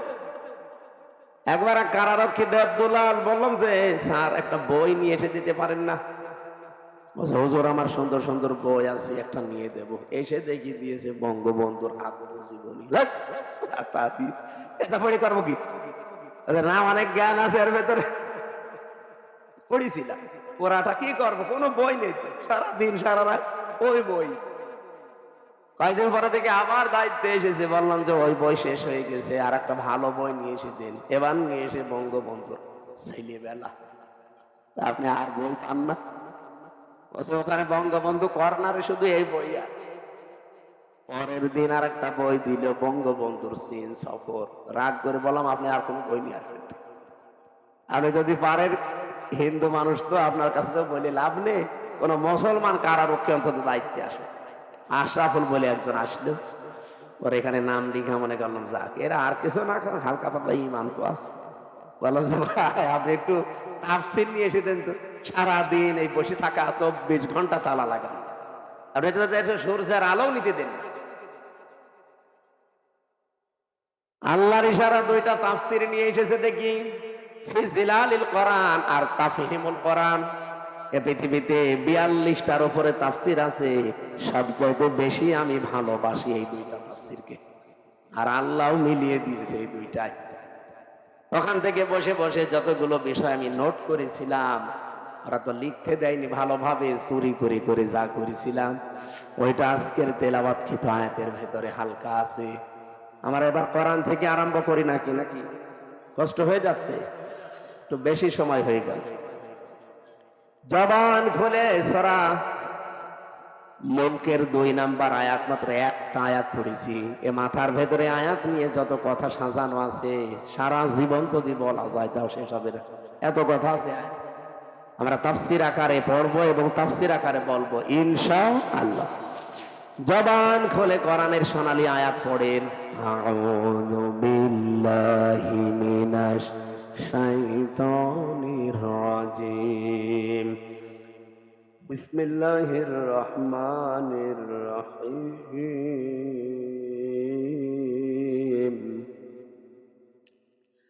الذي خلق الموت والحياة ليبلوكم أيكم أحسن عملا وهو العزيز الغفور صدق الله العظيم। কোন সূরা জানো? মুলক। মুলক মানে রাজত্ব, মুলক মানে আমরা যাই ভাবি যাই করি না কেন, যাই চিন্তা ভাবনা আমাদের থাক, বিভিন্ন রাজনৈতিক দল করার কারণে আলাদা চিন্তা ভাবনা থাকে, রাজত্বের আসল মালিক কিন্তু আল্লাহ। এটা আপনাকে বিশ্বাস করা লাগবে। যদি এর ভেতরে অন্য কেউ ঢোকে আপনি মুশরিক। এক কথা বলছেন, রাজত্বের মালিককে ক্ষমতায় পৃথিবীতে কেউ দিতে পারবে না। আপনাকে ক্ষমতায় দিতে পারবে শুধুমাত্র আমার আল্লাহ। আপনার যদি অন্য কোন বিশ্বাসের ভেতরে ঢোকে যে না আমেরিকা আমারে পারবে, ভারত আমারে পারবে, জনগণ আমারে পারবে, আল্লাহর কসম আপনার ঈমান শেষ, আপনি মুশরিক হয়ে গেছেন। কিয়ামতের দিন আমল লাখ লাখ যদি মানুষের কমও থাকে, কিন্তু ঈমানটা যদি তার নির্ভেজাল থাকে, আমার আল্লাহ তারে মাফ করে দেবে। আমল আপনি গাড়ি গাড়ি করেছেন, কিন্তু ঈমানের ভেতরে যদি ভেজাল থাকে, ওয়াকাদিমনা ইলা মা আমিলু মিন আমালিন ফাজআলনাহু হাবাআম মানসুরা। এই পৃথিবীতে কোন মানুষ যদি শিরিক যুক্ত আমল নিয়ে আল্লাহর কাছে হাজির হয়, যে এই দেখেন ওর আমলটা দেখার পরে আল্লাহ ধুলি কণার মতো ওর মুখের উপর নিক্ষেপ করবে।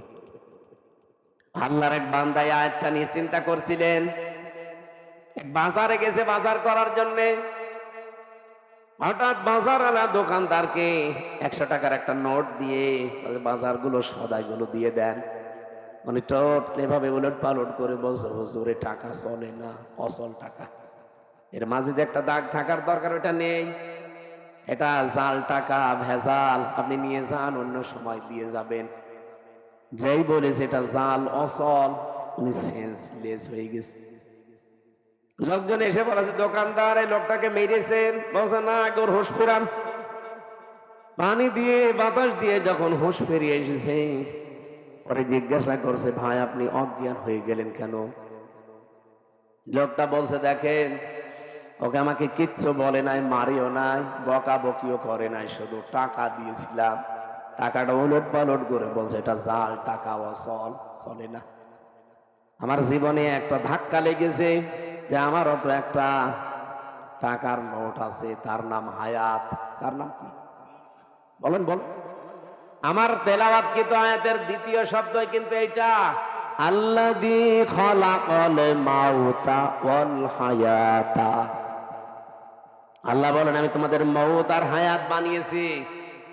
লোকটা ডাক দিয়ে বলছে আমারও একটা হায়াত আছে, একটা নোট আছে টাকার, তার নাম এই 50, 60, 70 বছরের হায়াতের জিন্দেগি। আমি যদি এখনই মারা যাই, রব্বুল আলামিন যদি আমার হায়াতটা হাতে করে বলে বান্দা এটা অচল, চলে না।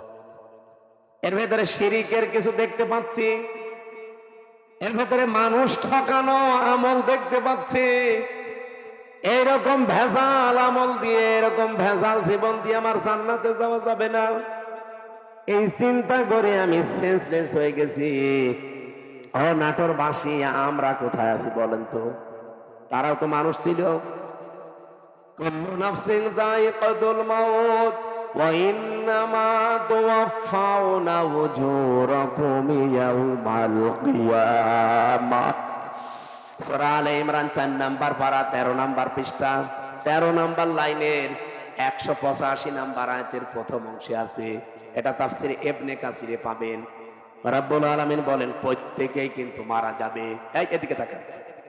এখানে যারা আমরা আছি খুব বেশি হলেও আর 60 বছর 70 বছর, খুব বেশি হলেও 100 বছর পরে একজনও থাকবেন না।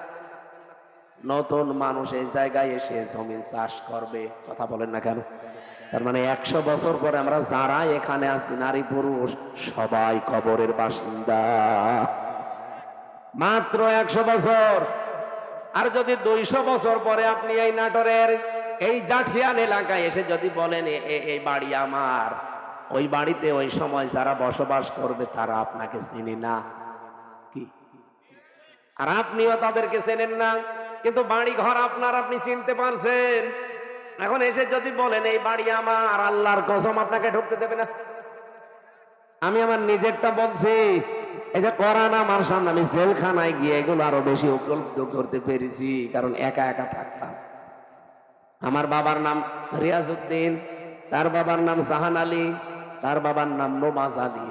এরপরে আমি আর চিনি না। সত্যি কথা বলছি, এরপরের পুরুষ আমি আর চিনি না। আর আমি নমাজ আলীকে দেখি নাই, আমি জাহান আলী পর্যন্ত দেখেছি। এখন এই নমাজ আলীর বাবা মাত্র 70-72 বছর আগে মারা গেছে।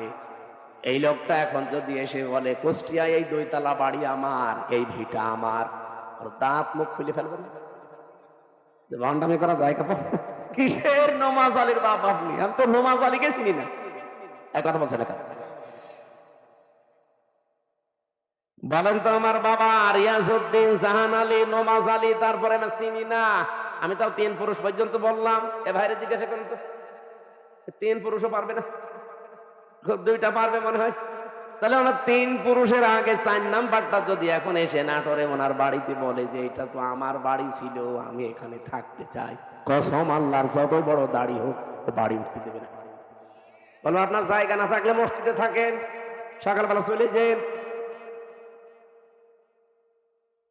এই যে পাশের জেলা রাজশাহী, 3 দিন আগের ঘটনা কি ঘটেছে দেখেছেন? 4টা ছেলে মেয়ে লোকটার, অথচ ট্রেনের নিচে মাথা দিয়ে মরে গেল। 4টা ছেলে মেয়ে। 8 মাস আগে তার বউটা মারা গেছে। না, আমি শুধুমাত্র ওই ছেলে মেয়েকে দোষ দেই না, এই বাবারও দোষ আছে। কারণ কোরআনে কারিমের যে নির্দেশগুলো ছিল সন্তান হওয়ার পরে 11টা, আপনি খালি জন্ম দিয়ে ছেড়ে দেবেন তা না। ওই 4টা ছেলে মেয়েকে যদিও কোরআনে বর্ণিত 11টা শিক্ষা দিত, যে বৌমা 2টার কারণে লোকটা আত্মহত্যা করলো, ওই রকম বউ ছেলেরা 14টা বাদ দিয়ে দিত।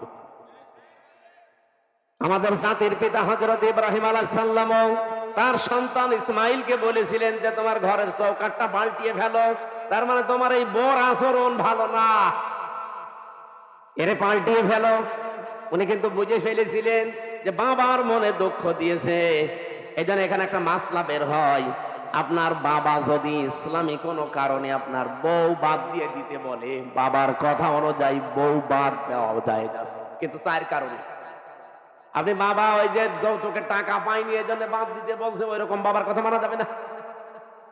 এরকম বাবা আছে না, যে চাহিদা ছিল সে পর্যন্ত হয়তো পূরণ করতে পারেনি।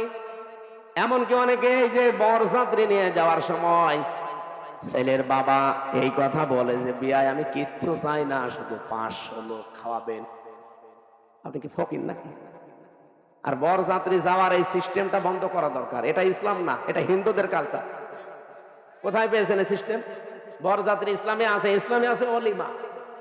অলিমা ছেলের বাড়ি হয় না মেয়ের বাড়ি হয়? আর যে বরযাত্রী কোন বাড়ি? কোথায় পেয়েছেন ভণ্ডামি? এটা বাদ দেওয়া লাগবে আজকে। যারা এখানে আছেন মুসলমান, অন্তত অন্য ধর্মের লোক নেই, আজকে থেকে হিন্দুদের এই কালচার বাদ। কোন বাড়িতে কেউ বরযাত্রীর দাওয়াত দিলে যাবেন না, বলে না হারাম আমি খাবো কোন কারণে? কারণ মেয়ের বাবা যদি মন থেকে আপনাকে কিছু না দেয়, চা নেবেন, একটা পান নিলেও পানটাও হারাম। আর আপনি মরণের খাওয়া খান, যে 10 পিস করে গোস্ত খায়, তারপরও বলে না কিছুই হয়নি। তোর হবে কি করে? ও তো রাক্ষস। বরযাত্রী যাওয়া যাবে? গিয়েছেন কোনদিন? এটা বন্ধ করা লাগবে। অলিমা করবেন, অলিমা করা যায় যাচ্ছে। আমি এই কথাটা 3-4 বার বলতাম না, কারণ আমার ছেলে নেই, আমার 3টা নেই, আমার আবার বাঁচা লাগবে না। যদিও ইসলামেও আছে, তারপরও আমার নিজেরও বাঁচা লাগবে ভাই। বারবার করে বলছি বরযাত্রী যাওয়া, অলিমা করা হয় ছেলের বাড়িতে, ছেলের বাবারা খুশি না। এই যে এই লোকটা ট্রেনের নিচে মাথা দিয়ে মরে গেল, এই যদি ছেলে মেয়েকে আল্লাহর পরে মা বাবার স্থান, এটা যদি কোরআন থেকে হাদিস থেকে ছোটবেলা থেকে শিখাতো এই দিনটা, তাহলে এই 2টা ছেলে ওর বউ দরকার হয় বাদ দিয়ে দিত, তারপরও বাবাকে ভাবে বাড়ি থেকে বের করে দিত। লোকটা সারাদিন বাড়িতে জায়গা পায়নি, শেষ পর্যন্ত স্টেশনে না খেয়ে সারাদিন ছিল, সকালবেলা যে মরি। এরকম সন্তান যেন কারো না হয়। আরে সন্তানের তো শুধু দোষ না ভাই, আপনি ওইভাবেই তৈরি করেছেন তাকে। আল্লাহর পরে যে আপনার স্থান, সে তো জানেই না। এখানে মাসলা হচ্ছে, বাবার কথা যদি শরীয়ত সম্মত হয়, বাবা যদি বলে বউ রাখা যাবে না, এর ভেতরে আমি শরীয়তের এই জিনিসগুলো ভুল পাই, তাহলে বাদ দিয়ে দেওয়া লাগবে। কিন্তু মায়ের কথা শুনে বউ তালাক দেওয়া যায় না। এই মাসলাটা মনে রাখবেন। বাবার সম্মান কিন্তু মায়ের চাইতে খুব বেশি না, 3 গুণ বেশি মায়ের মর্যাদা। কয় গুণ? কিন্তু মায়ের কথা শুনে কেউ বউ তালাক দেওয়া জায়েজ নেই, কারণ শাশুড়ির সাথে আর বৌমার সাথে সম্পর্ক মেয়ে আর মায়ের মতো জীবনও হয়নি, হবেও না। আর যেখানে হয় সেটা একেবারে সোনায় সোহাগা। শাশুড়ি যারা এসেছেন, বৌমা যদি আপনার ছেলেকে ভালোবাসে বেশি, তার সাথে অন্তত অন্তরঙ্গ থাকে বেশি, অনেক শাশুড়ি বলে আমার বৌমা আমার ছেলের দখল করে ফেলেছে। আরে আপনার তো নামাজের সেজদায় পড়ে শুকরিয়া আদায় করা দরকার যে আপনার ছেলে অন্তত শুধু বউ নিয়ে ব্যস্ত থাকে, অন্য জায়গায় লাইন করে না। ছেলের সুখের জন্য একটু ছাড় দেওয়া যায় না? এখানে যারা শাশুড়ি বসে আছেন, অবশ্যই আপনাকে ছাড় দেওয়া লাগবে, কারণ আপনার ছেলের সুখের জন্য 10 মাস 10 দিন আপনি কষ্ট করেছিলেন, 22 থেকে 25 বছর একাধারে কষ্ট করলেন। এখন আর একজনের হাতে অন্তত সে আছে, তার সুখের জন্য একটু স্যাক্রিফাইস করা লাগবে আপনাকে। এরকম শাশুড়ি আমরা চাই। এরকম মা আমাদের দরকার নেই।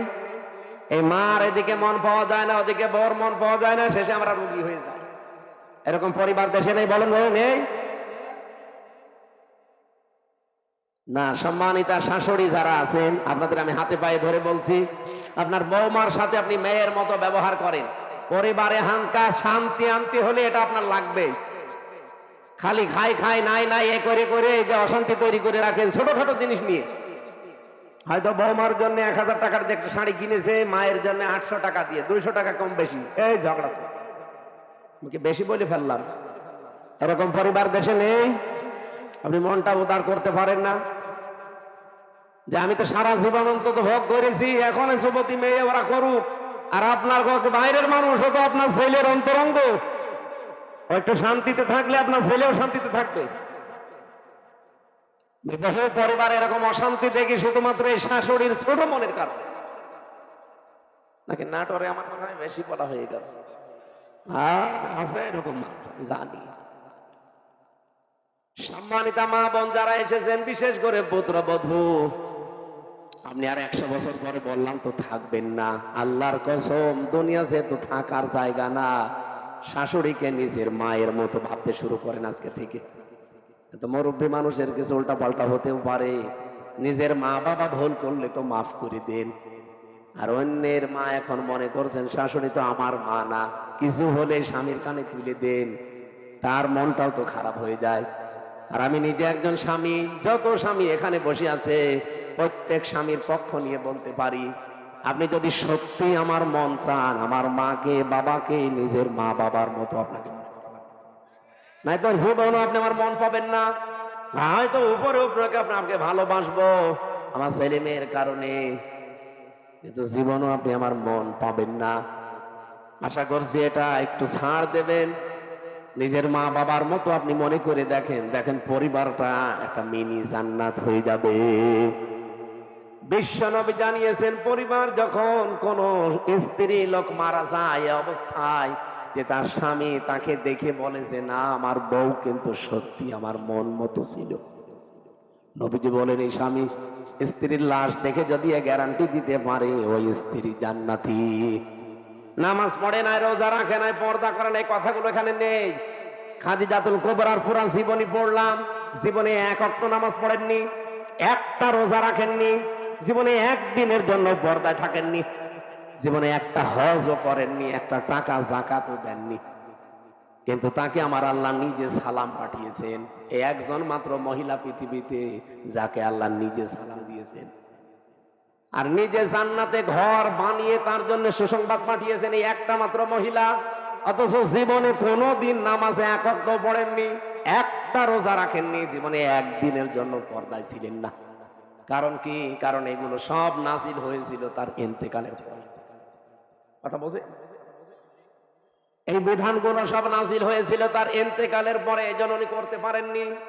কিন্তু আল্লাহ তাকে সালাম দিয়েছেন এবং ঘর জান্নাতে বানিয়ে আলাদা তার জন্য পাঠিয়েছেন। এমন একটা ঘর খাদিজার জন্য আল্লাহ বানিয়ে রাখলেন যে ঘরের ভেতরে কোনো নয়েজ নেই, কোনো আওয়াজ নেই, গোলমাল মুক্ত। তার জীবনী পড়তে গিয়ে আমি ব্যাখ্যায় পেয়েছি এটা একটাই মাত্র কারণ। কি? একটাই মাত্র কারণ, হযরতে খাদিজাকে আল্লাহ জান্নাত দেওয়া, সালাম দেওয়া, যে জীবনে কোনোদিন তিনি স্বামীর মনে একদিনের জন্য দুঃখ দেয়নি। স্বামী যখন বাইরে থেকে আসতো ঘরটা নয়েজ মুক্ত রাখতেন, আওয়াজ মুক্ত রাখতেন, একটা নির্মল শান্ত পরিবেশ তৈরি করে দিতেন ঘরটায়, মনে হচ্ছে বাইরে থেকে এসে জান্নাতে আছে। আল্লাহ এত খুশি হয়েছিলেন স্বামীর এই আচরণটাই, নিজে সালাম তো পাঠিয়েছেন, আবার জান্নাতে ওরকম একটা আলাদা ঘর বানিয়ে সুসংবাদ পর্যন্ত দিয়েছে। আমি নিজের স্বামী সহ যত স্বামী এখানে বসে আছি, আমি গ্যারান্টি দিয়ে বলতে পারি, একটা স্বামী এখন হাত তুলতে পারবেন যে জীবনে কোনো দিন একদিনের জন্য আমার স্ত্রী আমাকে একটা দুঃখ দেয়নি? হাত তোলেন তো। নেই।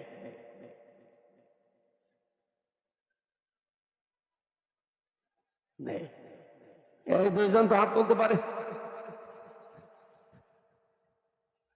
এই ক্যামেরা এদিকে মার।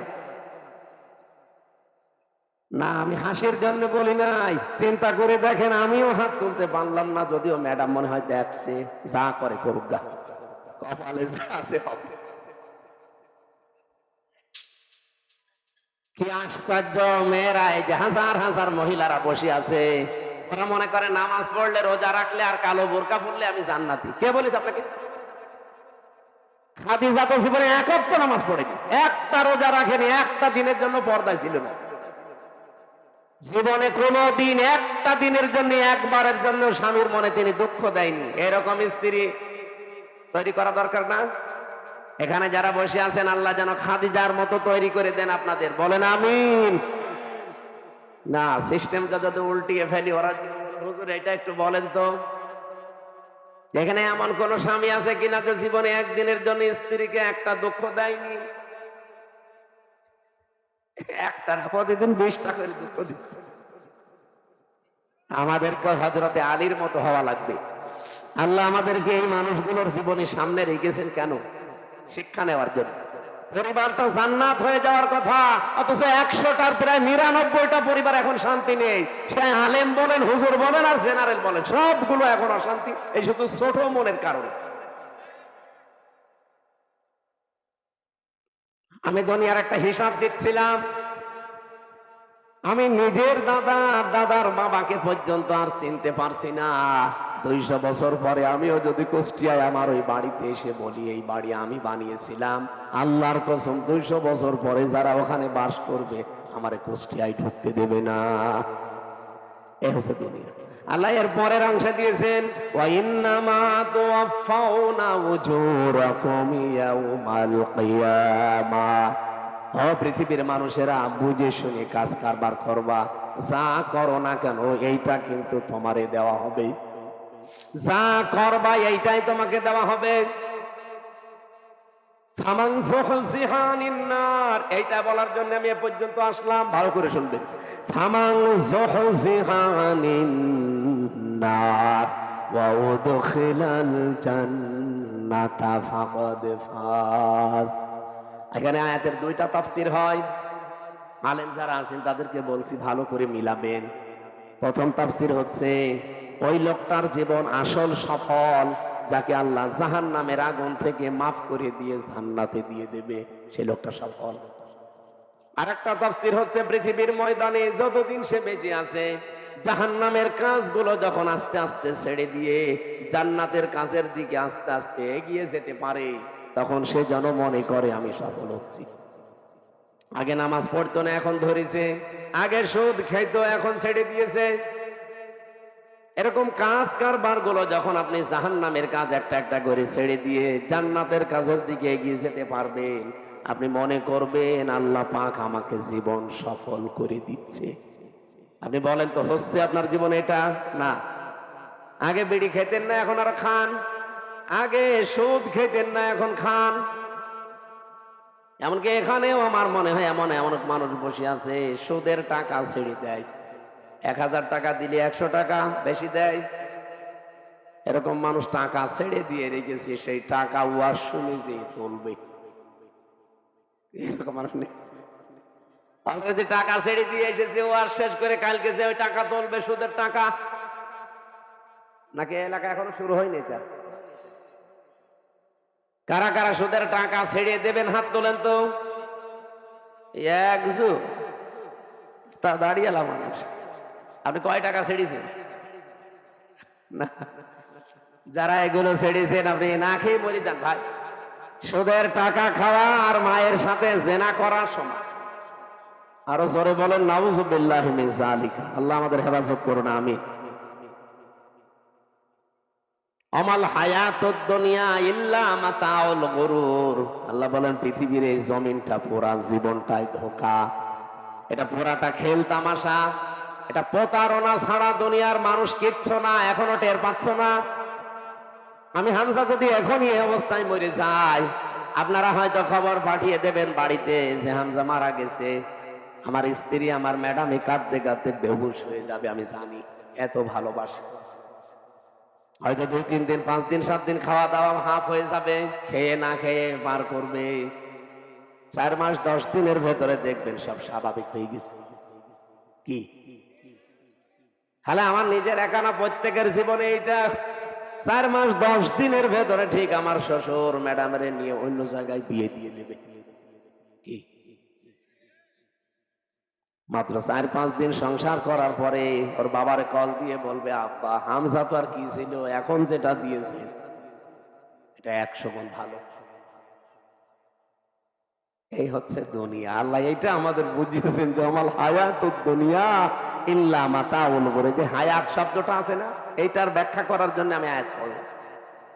আপনাদের কষ্ট হচ্ছে নাকি ভাই? আর আধা ঘন্টা থাকা যাবে না? অনেক ব্যস্ত মানুষ আছে তো, এই জন্য আমি তাড়াতাড়ি করছি, এরা আবার চলে যাবে তো। আমার ভাইরা, আল্লাহ রাব্বুল আলামিন শুরু করলেন আয়াতের শুরু থেকে দেখবেন, আল্লাযী খালাকাল মাউতা ওয়াল হায়াতা। আমি এমন আল্লাহ কি তোমাদের মউত আর হায়াত আমি বানিয়েছি। এবার চিন্তা করেন, আল্লাহ আয়াত শুরু করার আগে কিন্তু হায়াত আগে দেননি, আগে দিয়েছেন মউত। কি দিয়েছেন?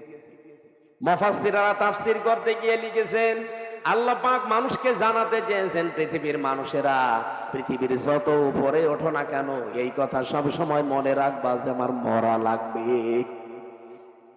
কি করা লাগবে? আমি প্রধানমন্ত্রী না, আমি সারা পৃথিবীরা যদি মরণ হয়ে যায়, এই চিন্তা সব সময় পেছনে রাখবা যে আমার মরা লাগবে। তাহলে দুনিয়ার জীবনটা পরিচ্ছন্ন থাকবে তোমার। মৃত্যুটা এত কঠিন বিষয়,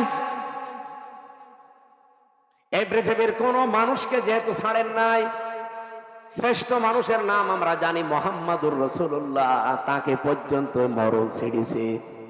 তাকে কিন্তু অফার দিয়েছিল আজরাইল এসে যে যতদিন থাকতে চান আপনি থাকতে পারবেন দুনিয়ার হায়াতে, এরপরে যখন আপনার ইচ্ছা হবে তখন আপনাকে আমি নিয়ে যাব।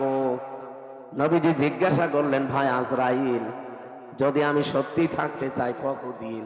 যতদিন ইচ্ছা পারবেন, তারপরে মরা লাগবে। কারণ কুল্লু নাফসিন যায়িকাতুল মাউত, এটা সবার জন্য। বিশ্ব নবী তখন ডাক দিয়ে বলেন, ফেরেশতা, মরায় যদি লাগে তখন এই নশ্বর দুনিয়ায় আমি আর থাকতে চাই না, আমার মাবুদের কাছে আমারে নিয়ে চলো। হযরতে আজরাইল নিজে বর্ণনা করেন যে আমি শুধুমাত্র তার বুকের উপরে হাতটা রেখেছিলাম, বিশ্বনবী মুহাম্মদ রাসূলুল্লাহ চিৎকার দিয়ে বললেন, হাত সরাও। হাতটা সরিয়ে ফেলেছি। ফেরেশতা বলে, হুজুর, আমি আজ পর্যন্ত পৃথিবীতে কারো কাছে জান কবজের অনুমতি চাইনি, আজকেই প্রথম। তা আপনি হাত সরাতে বললেন, আমি কিন্তু জানি আল্লাহর পরে আপনার স্থান। এত আসানে, এত সহজে দুনিয়ায় কাউকে আমি কবজ করি নাই, যত আসানে শুধু হাতটা রেখেছিলাম। নবীজি বলেন, আজরাইল, এটাই যদি তোমার হাত রাখা হয়, মনে হচ্ছে উহুদ পাহাড় আমার বুকের উপরে রেখে দিয়েছে। আমি মুহাম্মদের শরীরে পৃথিবীর মানুষের তুলনায় ৭০ জন মানুষের শক্তি আমার শরীরে। এত শক্তি আল্লাহ আমার এই শরীরে দেওয়ার পরে তোমার হাত রাখলে যদি আমি হাত সরাতে বাধ্য করতে পারি, আমার আর সহ্য হয় না, উহুদ পাহাড় মনে হচ্ছে। আমার গুনাহগার উম্মত যারা দুর্বল, এদের কি আচরণ করব? যত কষ্ট আছে দুনিয়াতে মরণের, সব আমার বুকের উপরে আজকে দাও। আমার এতিম উম্মত যারা আমার পরে দুনিয়ায় থাকবে, এদের মরণে এত কষ্ট দিও না। হযরতে আজরাইল ওই দিন একটা গ্যারান্টি দিয়েছিলেন, নবী আপনি চিন্তা করবেন না, আপনার উম্মত যদি পৃথিবীতে কোরআনে কারীমের সূরা বাকারার 255 নাম্বার আয়াত, যেটা আয়াতুল কুরসি, এখানে 10টা ক্ষমতার কথা আছে আল্লাহ। আমি এমনিতে সূরা মুলুক পড়ি নাই। মুলুক মানে ক্ষমতা, মুলুক মানে রাজত্ব। এখানে 10টা বিষয় আছে। এই 10টা বিষয় যদি কোনো মানুষ নিজে পড়তে পারে ফরজ নামাজের পর, আর এই 10টা বিষয় যদি তার প্র্যাকটিক্যাল লাইফে আমল থাকে, এর উপরে যদি জীবন চালাতে পারে, আমি ফেরেশতা গ্যারান্টি দিলাম, মায়ের স্তনে মুখ লাগিয়ে মানুষ যেভাবে ঘুমিয়ে যায়, ঠিক ওইভাবেই সে ঘুমিয়ে যাবে। এরকম মরণ আমাদের দরকার নেই, বলেন? আয়াতুল কুরসিটার আমল চালাবেন, আর আপনি দেখবেন এর ভেতরে কি আছে। আমার যদি আয়াতুল কুরসির আলোচনা আজকে থাকতো, এই 10টা বিষয়ের ক্ষমতার বিস্তারিত বর্ণনা বলতাম। শুধু হাদিসটা বললাম, ফরজ নামাজের পরে সালাম ফিরিয়েই পড়বেন, আস্তাগফিরুল্লাহ, আস্তাগফিরুল্লাহ, আস্তাগফিরুল্লাহ 3 বার, আল্লাহু আকবার 3 বার, আল্লাহুম্মা আনতাস সালাম ওয়া মিনকাস সালাম, এটা একবার।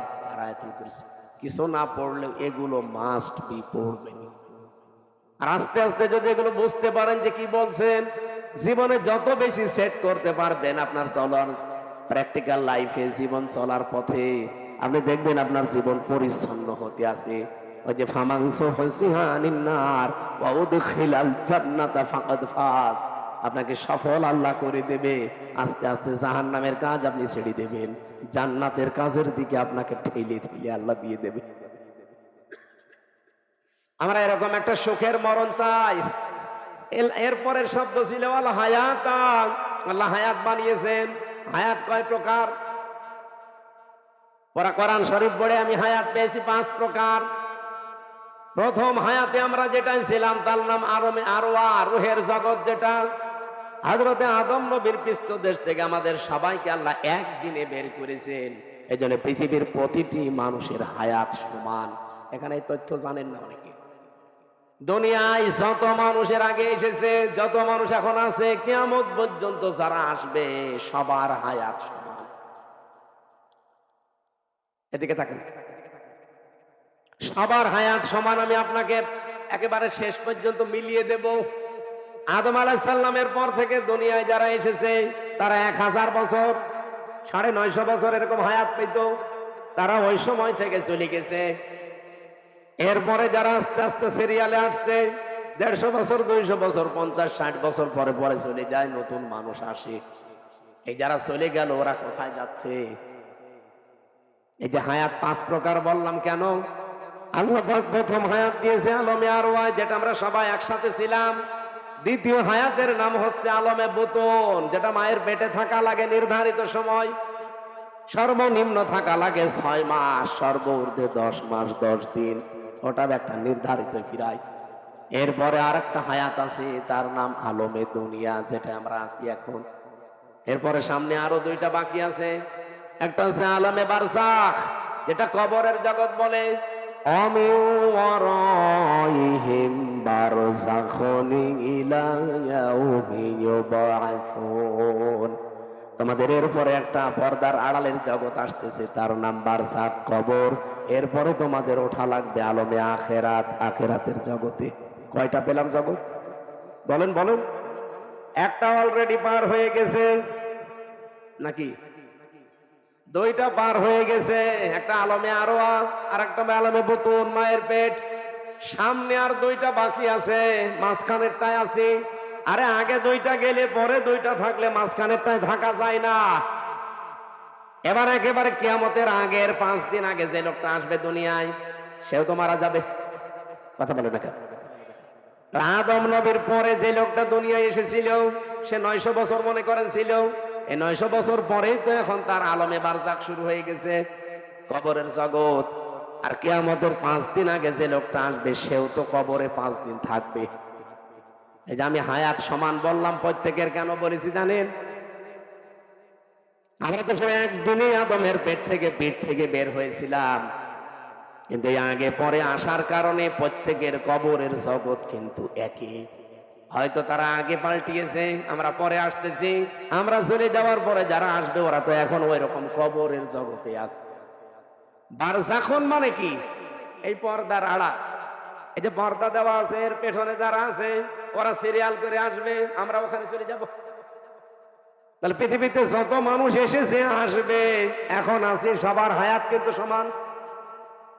হয়তো দুনিয়ার হায়াত একটু কম বেশি হয়, তাও 5 বছর, কেউ 10 বছর, কেউ 50-100 বছর। কিন্তু আলমে আখেরাতের যে জগৎ, বারজাখের জগৎ, আলমে যেটা ওই যে কি আরওয়ার জগৎ, রুহের জগৎ, এগুলো সবার জন্য সমান। এই 5টা হায়াত আল্লাহ আমাদেরকে দিয়ে বলেন কেন দিলাম? এই মাঝখানের হায়াতটা জানো, দুনিয়ার জগৎ যেটা, লিয়াবলুয়াকুম আইয়ুকুম আহসানু আমালা। আমি আল্লাহ দেখতে চাই তোমাদের ভেতরে এই ছোট্ট হায়াতে সবচাইতে ভালো কাজ কে করে আসতে পারো। আল্লাহ কি কাজ দেখতে চেয়েছেন? আল্লাহ আকসারু আমালা দেয়নি যে বেশি কাজ, না, আল্লাহ ভালো কাজ চাই। বিশ্বের অন্যান্য দেশে ঘুরলাম, তারা যতটুকু কাজ করে কাজটা ভালো করে, এজন্য টেকসই হয়। আমাদের দেশে কাজ বেশি হয়, কাজটা ভালো হয় না, এজন্য টেকসই হয় না। বঙ্গবন্ধু টানেলে এখনই পানি আরম্ভ হয়েছে। পরশু দিনও আমি আসলাম, চট্টগ্রামের বঙ্গবন্ধু টানেলের নিচ দিয়ে এখন পানি উঠতেছে বাম পাশ দিয়ে। 100 বছরের টার্গেট নিয়ে বানানো। এই যে পাবনা আর উপরের এই যে কি ব্রিজ যেন, এটা কত বছর চলছে বলেন? ওর নিজের মেয়াদ শেষ হয়ে গেছে, তারপরও যা সেটাই আছে। আপনার তো কাজ আল্লাহ বেশি চাই না, দুনিয়ায় কাজ চাই, ভালো কাজ। কি চাই আল্লাহ? জানে আকসারু আমালা দেয়নি যে বেশি বেশি কাজ করো না, কাজ আপনি অল্প করেন, কিন্তু কাজটা যেন, আরো জোর বলুন, আহসানু আমালার ব্যাখ্যায় আমি আর একটা জিনিস পেয়েছি।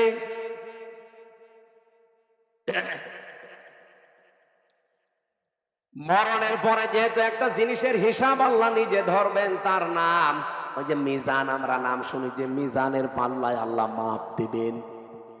মিজানের পাল্লায় মাপবে না? কে মাপবে? আমল। বলেন বলেন। আমল মানে কাজ। কে বলেছে আমল মানে নাকি? নেকির আলাদা শব্দ আছে, আর সাওয়াবুন মানে নেকি, আর আমল মানে। কিয়ামতের ময়দানে তাহলে আমল মাপ দেবে। আমল মানে, আবার বলছি বাংলায়, বলেন বলেন, আর একবার বলেন ইংরেজিতে, ওয়ার্ক। খুব ভালো করে এই বিষয়টা নিজের সিরিয়ালে মিলাবেন, আপনার জীবন পাল্টিয়ে যাবে। আল্লাহ বেশি কাজ চাইনি, ভালো কাজ চেয়েছে। কেন? যেহেতু মরণের পরে আপনার কাজ মাপা হবে। আমার এবার প্রশ্ন এই 2 জনের কাছে, আর এখানে যারা আছে আলেমরা, তাদের কাছে, সারা জীবনই শুনে আসলাম যে কিয়ামতের দিন আল্লাহ মাপ দেবে আমল কাজ। আর কি দিয়ে মাপবে? মিজানের পাল্লা দিয়ে। মিজানের পাল্লা মানে দাড়ি পাল্লা। এটা শুনিনি? কিয়ামতে যে আল্লাহ মাপবে কিসের পাল্লায়? দাড়ি পাল্লায় মাপবে। কোরআন হাদিসে কোন জায়গায় পড়িয়েছেন যে দাড়ি পাল্লায় আল্লাহ মাপবে? আর আপনার কমন সেন্স নেই? এই যে এই স্টেজটা যদি এই ভাইকে বলি এটা একটু মেপে দেন, উনি দাড়ি পাল্লায় তুলে দেবে। এটা মাপার জন্য আলাদা একটা যন্ত্র আছে। কি দিয়ে মাপবে? ফিতা দিয়ে। কথা বলছেন না কেন? এই যে পানির বোতল দিয়েছিল, এখন যদি বলি ভাই পানিটা মেপে দেন, ফিতা দিয়ে মাপবে। কি দিয়ে? ওটা দাড়ি পাল্লা আছে, স্ক্যান আছে। আমার এখন জ্বর এসেছে, ওনারা যদি বলি ভাই মেপে দেন, পানির বোতল দিয়ে দেবে। কি দিয়ে? প্রত্যেকটা জিনিস দুনিয়াতে পরিমাপ করার যন্ত্র আছে। প্রতিটি জিনিস মাপ দেওয়ার আলাদা আলাদা যন্ত্র পাবেন, আর আলাদা আলাদা তাদের নামও আছে। এ পর্যন্ত বোঝেন কিনা? কিয়ামতের দিন যেহেতু আল্লাহ আমল মাপবে আমরা সবাই জানি, আর আমল মাপে দাড়ি পাল্লা দিয়ে যে 5 কেজি কাজ কোনোদিন 5 কেজি হয়? কি মাপবে? যেহেতু আমল আল্লাহ মাপ দেবে, এটা দাড়ি পাল্লা দিয়ে কেউ আমল মাপে না, কোনো পাগলও মাপে না। আমল বা কাজ, ওয়ার্ক, এটা মাপতে হয়, পরিমাপ করার আলাদা যন্ত্র আছে, তার নাম গুরুত্ব। কাজ মাপতে হয় গুরুত্বের ভিত্তিতে। আপনাকে নতুন শুনছেন জীবনে কোনোদিন তাফসীর পড়েননি নাকি এইভাবে পড়েননি? কিয়ামতের দিন আল্লাহ মাপ দেবে, আমরা সারা জীবন শুনে আসছি আমল, আর মাপ দেবে কিসে? মিজানের পাল্লায়। মিজান মানে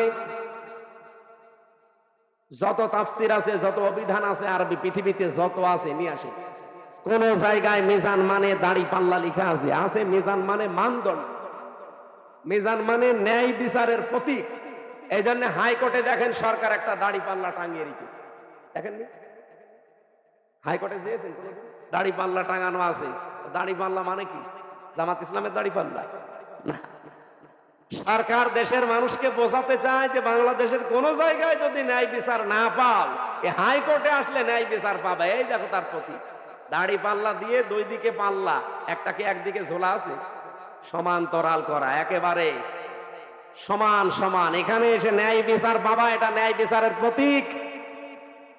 কোরআনে কারিমে আল্লাহ এরকম একটা আয়াত দিয়েছেন সূরা হাদীদের 25 নম্বর আয়াত, লাকাদ আরসালনা রুসুলানা বিল বাজ্জিনাত ওয়া আনসালনা মাআহুমুল কিতাবা ওয়াল মিজান লিয়াকুমান নাসু বিল কিসতি। এখানে 3টা বিষয় আছে। অবশ্যই আমি দুনিয়াতে রাসূল পাঠিয়েছি, 1 নম্বরে। 2 নম্বরে তাদের সাথে মিজান দিয়েছি। মিজান মানে মানদণ্ড, ন্যায় বিচার করার জন্য মানুষের ভেতরে মানদণ্ড কি হবে সেটা আমি দিয়েছি, তার নাম কি? তাহলে এখানে মিজান মানে মানদণ্ড, ন্যায় বিচারের একটা পথিকের নাম মিজান। আর আমরা সবাই এখন জানলাম, যারা শিক্ষিত মানুষ জিজ্ঞাসা করে দেখেন, প্রত্যেকেই বলবে কাজ মাপতে হয়, আমল মাপতে হয়, এটা দাড়ি পাল্লা দিয়ে না, এটা মাপতে হয় গুরুত্বের ভিত্তিতে। আপনি কাজটা গুরুত্বপূর্ণ কিনা সেইটা আল্লাহ দেখবে। এখানে গুরুত্বপূর্ণ কি কাজ বলে? এই যে স্টেজের গুরুত্বপূর্ণ হচ্ছে খুঁটি আর সামিয়ানা। এই খুঁটি আর সামিয়ানা যদি না থাকে, গুরুত্বপূর্ণ এই দুইটা, এই স্টেজের কোনো দাম আছে? আর কেউ স্টেজ বলবে? কিন্তু গুরুত্বহীন অনেক জিনিস এখানে আছে। কি? এই যে এখানে যে রেহালটা আছে, এটা যদি না থাকে কেউ স্টেজ বলবে না। এই যে মাইকটা আছে, এই টেবিলটা আছে, এখানে যে সামিয়ানা দিয়ে রেখেছেন সুন্দর করে, যে লাল কার্পেট, এগুলো যদি না থাকে, ফুল দিয়েছেন, লাইট দিয়েছেন, বলেন তো এগুলো গুরুত্বপূর্ণ না গুরুত্বহীন? এত সহজ করে বাংলা ভাষায় বোঝানোর পরেও যদি না বুঝে, আমার মনে হয় আপনাদের কোরআন শরীফ বুখারী শরীফ দেওয়ার হবে না, এখন বাকারি শরীফ লাগবে। কিভাবে বলবো বলেন তো? সারা জীবন কি শুনে আসলো যে কিয়ামতের দিন মিজানের পাল্লায় আমল মাপবে। আমল মানে কাজ। এই কেজি, এইদিকে 5 কেজি গোনা তুলে দেবে, এইদিকে 6 কেজি নেকি তুলে দেবে, একদিকে ভার হয়ে যাবে, জান্নাতে চলে যাবে। আরে ভাই, আমল কাজ মাপে মানুষ দাড়ি পাল্লা দিয়ে? কোন পাগলে বিশ্বাস করবে? কাজ মাপতে হলে গুরুত্বের ভিত্তিতে মাপা লাগে। আমি এই ভাইকে বললাম, ভাই কুষ্টিয়ায় যান, এই কাজটা করে আসেন। বিকালে বেলা দেখে উনি কাজে না যেয়ে ওই নাটোরের মোড়ে মার্বেল খেলছে। আমার কথার গুরুত্ব দিয়েছে, কাজের গুরুত্ব দিয়েছে। আল্লাহ পৃথিবীতে গুরুত্বপূর্ণ কাজ দিয়েছেন আমাদের জীবনে 500টা। কয়টা? এই কোরআনে আছে 6666 আয়াতের 500 আয়াত শরীয়তের বিধান গুরুত্বপূর্ণ, যেটাই খুঁটি আর সামিয়ানার মতো। এটা না থাকলে যতই আনুষঙ্গিক কাজ করেন একটা কাজের মূল্য থাকবে না, কারণ খুঁটি নেই, সামিয়ানা নেই, জীবনে এখানে কেউ আসবেও না স্টেজ বলি। আমি আশা করি কথা কি বোঝাতে চাই আপনি বুঝেছেন। জীবনের গুরুত্বপূর্ণ এই কাজগুলো আজ আমাদের নেই। গুরুত্বহীন যেগুলো, এই টিস্যু বক্স, এই যে এইটা, এই যে সামিয়ানা, এই যে মাইক, এই কার্পেট, এগুলো না হলেও চলে। হয়তো ওইগুলো নিয়ে আমরা আজ মারামারি করছি। বলেন, ওইগুলো নিয়ে আজ বাংলাদেশে মারামারি, শুধু দল বেদলে বিভক্ত। অথচ এই 500 আয়াত নিয়ে কোনো জায়গায় মারামারি হয় না। এই 500-র ভেতরে একটা আইন হচ্ছে আল আকিমুদ্দিন ওয়ালা তাতাফাররাকু ফি। এই জমিনে আল্লাহর দ্বীন কায়েম করা লাগবে, এখানে কোনো ফতোয়াবাজি চলবে না। এই জায়গায় কোনো ফতোয়া নেই, যত ফতোয়া সব মাথায় টুপি কয় কলি দিয়েছেন এটা নেই। আরে রাজশাহী, চাঁপাইনবাবগঞ্জ, নওগাঁ, নাটোর, এগুলোতে আরো বেশি। আমিন জোরে বলবেন, আসতে বলবে, এই নিয়ে মারামারি করে। গুরুত্বপূর্ণ কাজগুলো আগে করেন, কারণ কিয়ামতে আল্লাহ এইটাই মাপবে। মানুষের কাজ মাপতে হয়, আমল মাপতে হয় গুরুত্ব কি, গুরুত্বর সাথে। গুরুত্বহীন না গুরুত্বপূর্ণ, এইটা আল্লাহ দেখবে। আল্লাহ আমাদেরকে যেহেতু গুরুত্বপূর্ণ কাজ করার জন্য 4টা বিষয় আমি এখানে পেয়েছি। কোন কাজ আপনি আমি ভালো মনে করলে হবে না, এটার জন্য শর্ত 4টা। কাজটা ভালো কিনা শর্ত কয়টা? 1 নম্বরে কাজের জন্য জ্ঞান থাকা লাগবে, যেটা আমরা আরবিতে এলেম বলি। যে কোনো কাজ হাতে নেওয়ার আগে দেখতে হবে ওই বিষয়ে লোকটা জ্ঞানী কিনা। বাংলাদেশে এমন এমন মন্ত্রী ছিল, সারা জীবন পড়েছে আইন নিয়ে, আর তারে দিয়েছে খাদ্য মন্ত্রী, ওই যে টাক গম চুরি করেছে। আরে ভাই, যে বিষয়ে পড়েছে আপনি তারে সেই বিষয় দেন। ও পড়লো সারা জীবন আইন নিয়ে, ওরে আপনি খাদ্য দিয়ে রেখেছেন, ও খাদ্যের কি বুঝবে? আমার কথা কি রাগ হচ্ছে? 2 নম্বরে নিয়ত থাকা লাগবে। এটা দুনিয়ার লোক দেখানোর জন্য আপনার হলে হবে না, এটা হওয়া লাগবে কার জন্য? এই জন্য যারা কালেমা পড়ে লা ইলাহা ইল্লাল্লাহ, তাদেরকে আল্লাহ শিখিয়েছেন, তুই বল কুল ইন্না সলাতি ওয়া নুসুকি ওয়া মাহইয়ায়া ওয়া মামাতি লিল্লাহি রাব্বিল আলামিন। সূরা আনআম 8 নম্বর পারা 9 নম্বর পৃষ্ঠা 9 নম্বর লাইনের 163 নম্বর আয়াতে আছে তাফসিরে ফি জিলালিল কোরআন। আল্লাহ বলেন, নবী আপনি বলেন, আমার নামাজ, আমার কোরবানি, আমার বেঁচে থাকা, আমার মরে যাওয়া দুনিয়ার কারো জন্য না, সব আমি আল্লাহর জন্য করি। নিয়তটা পাকাপাকি করা লাগবে, লোক দেখানোর জন্য করলে হবে না ভালো কাজ। 3 নম্বরে ধৈর্য লাগবে। কি লাগবে? আর এখন মুসলমানদের সবচাইতে বড় সম্পদ এখন পৃথিবীতে এইটা, ধৈর্য ধারণ করা লাগবে। বাংলাদেশে অনেক ষড়যন্ত্র চলছে বিভিন্ন কায়দায়, ধৈর্য ছাড়া এখন আর উপায় নেই। আমি ষড়যন্ত্রের নামগুলো বলতে পারলাম না। 4 নম্বরে ইখলাস লাগবে। কি লাগবে? যতগুলো তথ্য এখানে আমি লিখেছি, এটা যদি একটা একটা করে সিরিয়াল করে বলতে যায়, এখন তো 11:30, এত রাত পর্যন্ত কথা বলা ঠিক না। আর কিছুক্ষণ পরে তাহাজ্জুদের নামাজ, ফজরের নামাজ। জেলে বসে যে কিছু নোট করেছিলাম, বাইরে এসে করেছি, সেগুলো দিয়ে মেয়েদের এই যে সাংসারিক জীবনে অশান্তি কেন, দাম্পত্য জীবনের কলহ এবং তার সমাধান কি করে করা লাগে আমি লিখেছিলাম। ওইটা কোথায় পাওয়া যায় জানি না, ওই গাড়িতে আছে মাদ্রাসায়। আপনারা যাওয়ার সময় মেয়ের জন্য, বর জন্য নিয়ে পড়াবেন। পোড়াটা 120 পৃষ্ঠা লিখেছি। আমার মনে হয় পোড়াটা যদি মেয়ে, বউ, শাশুড়ি এগুলো পড়ে, পরিবারের শান্তি আসবে। ওই সিরিয়াল বসে বসে না দেখে বইটা পড়াবেন, ওই মাদ্রাসায় আছে। আমি আয়াতটা আজ পর্যন্ত রাখছি, কারণ এখন ব্যাখ্যা করতে গেলে গলা বসে যাচ্ছে।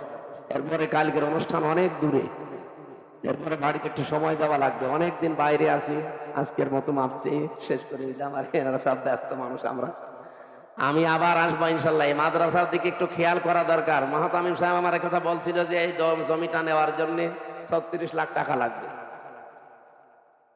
এই রকমের 2 টাকা 5 টাকা তোলার তো কাজ না। এখানে দরকার বড় বড় যারা ডোনার আছে তাদের, বাংলাদেশে এই যে আমি আকিস গ্রুপের নাম বললাম, রংধনু গ্রুপের নাম আছে, এইরকম যারা মানে মাল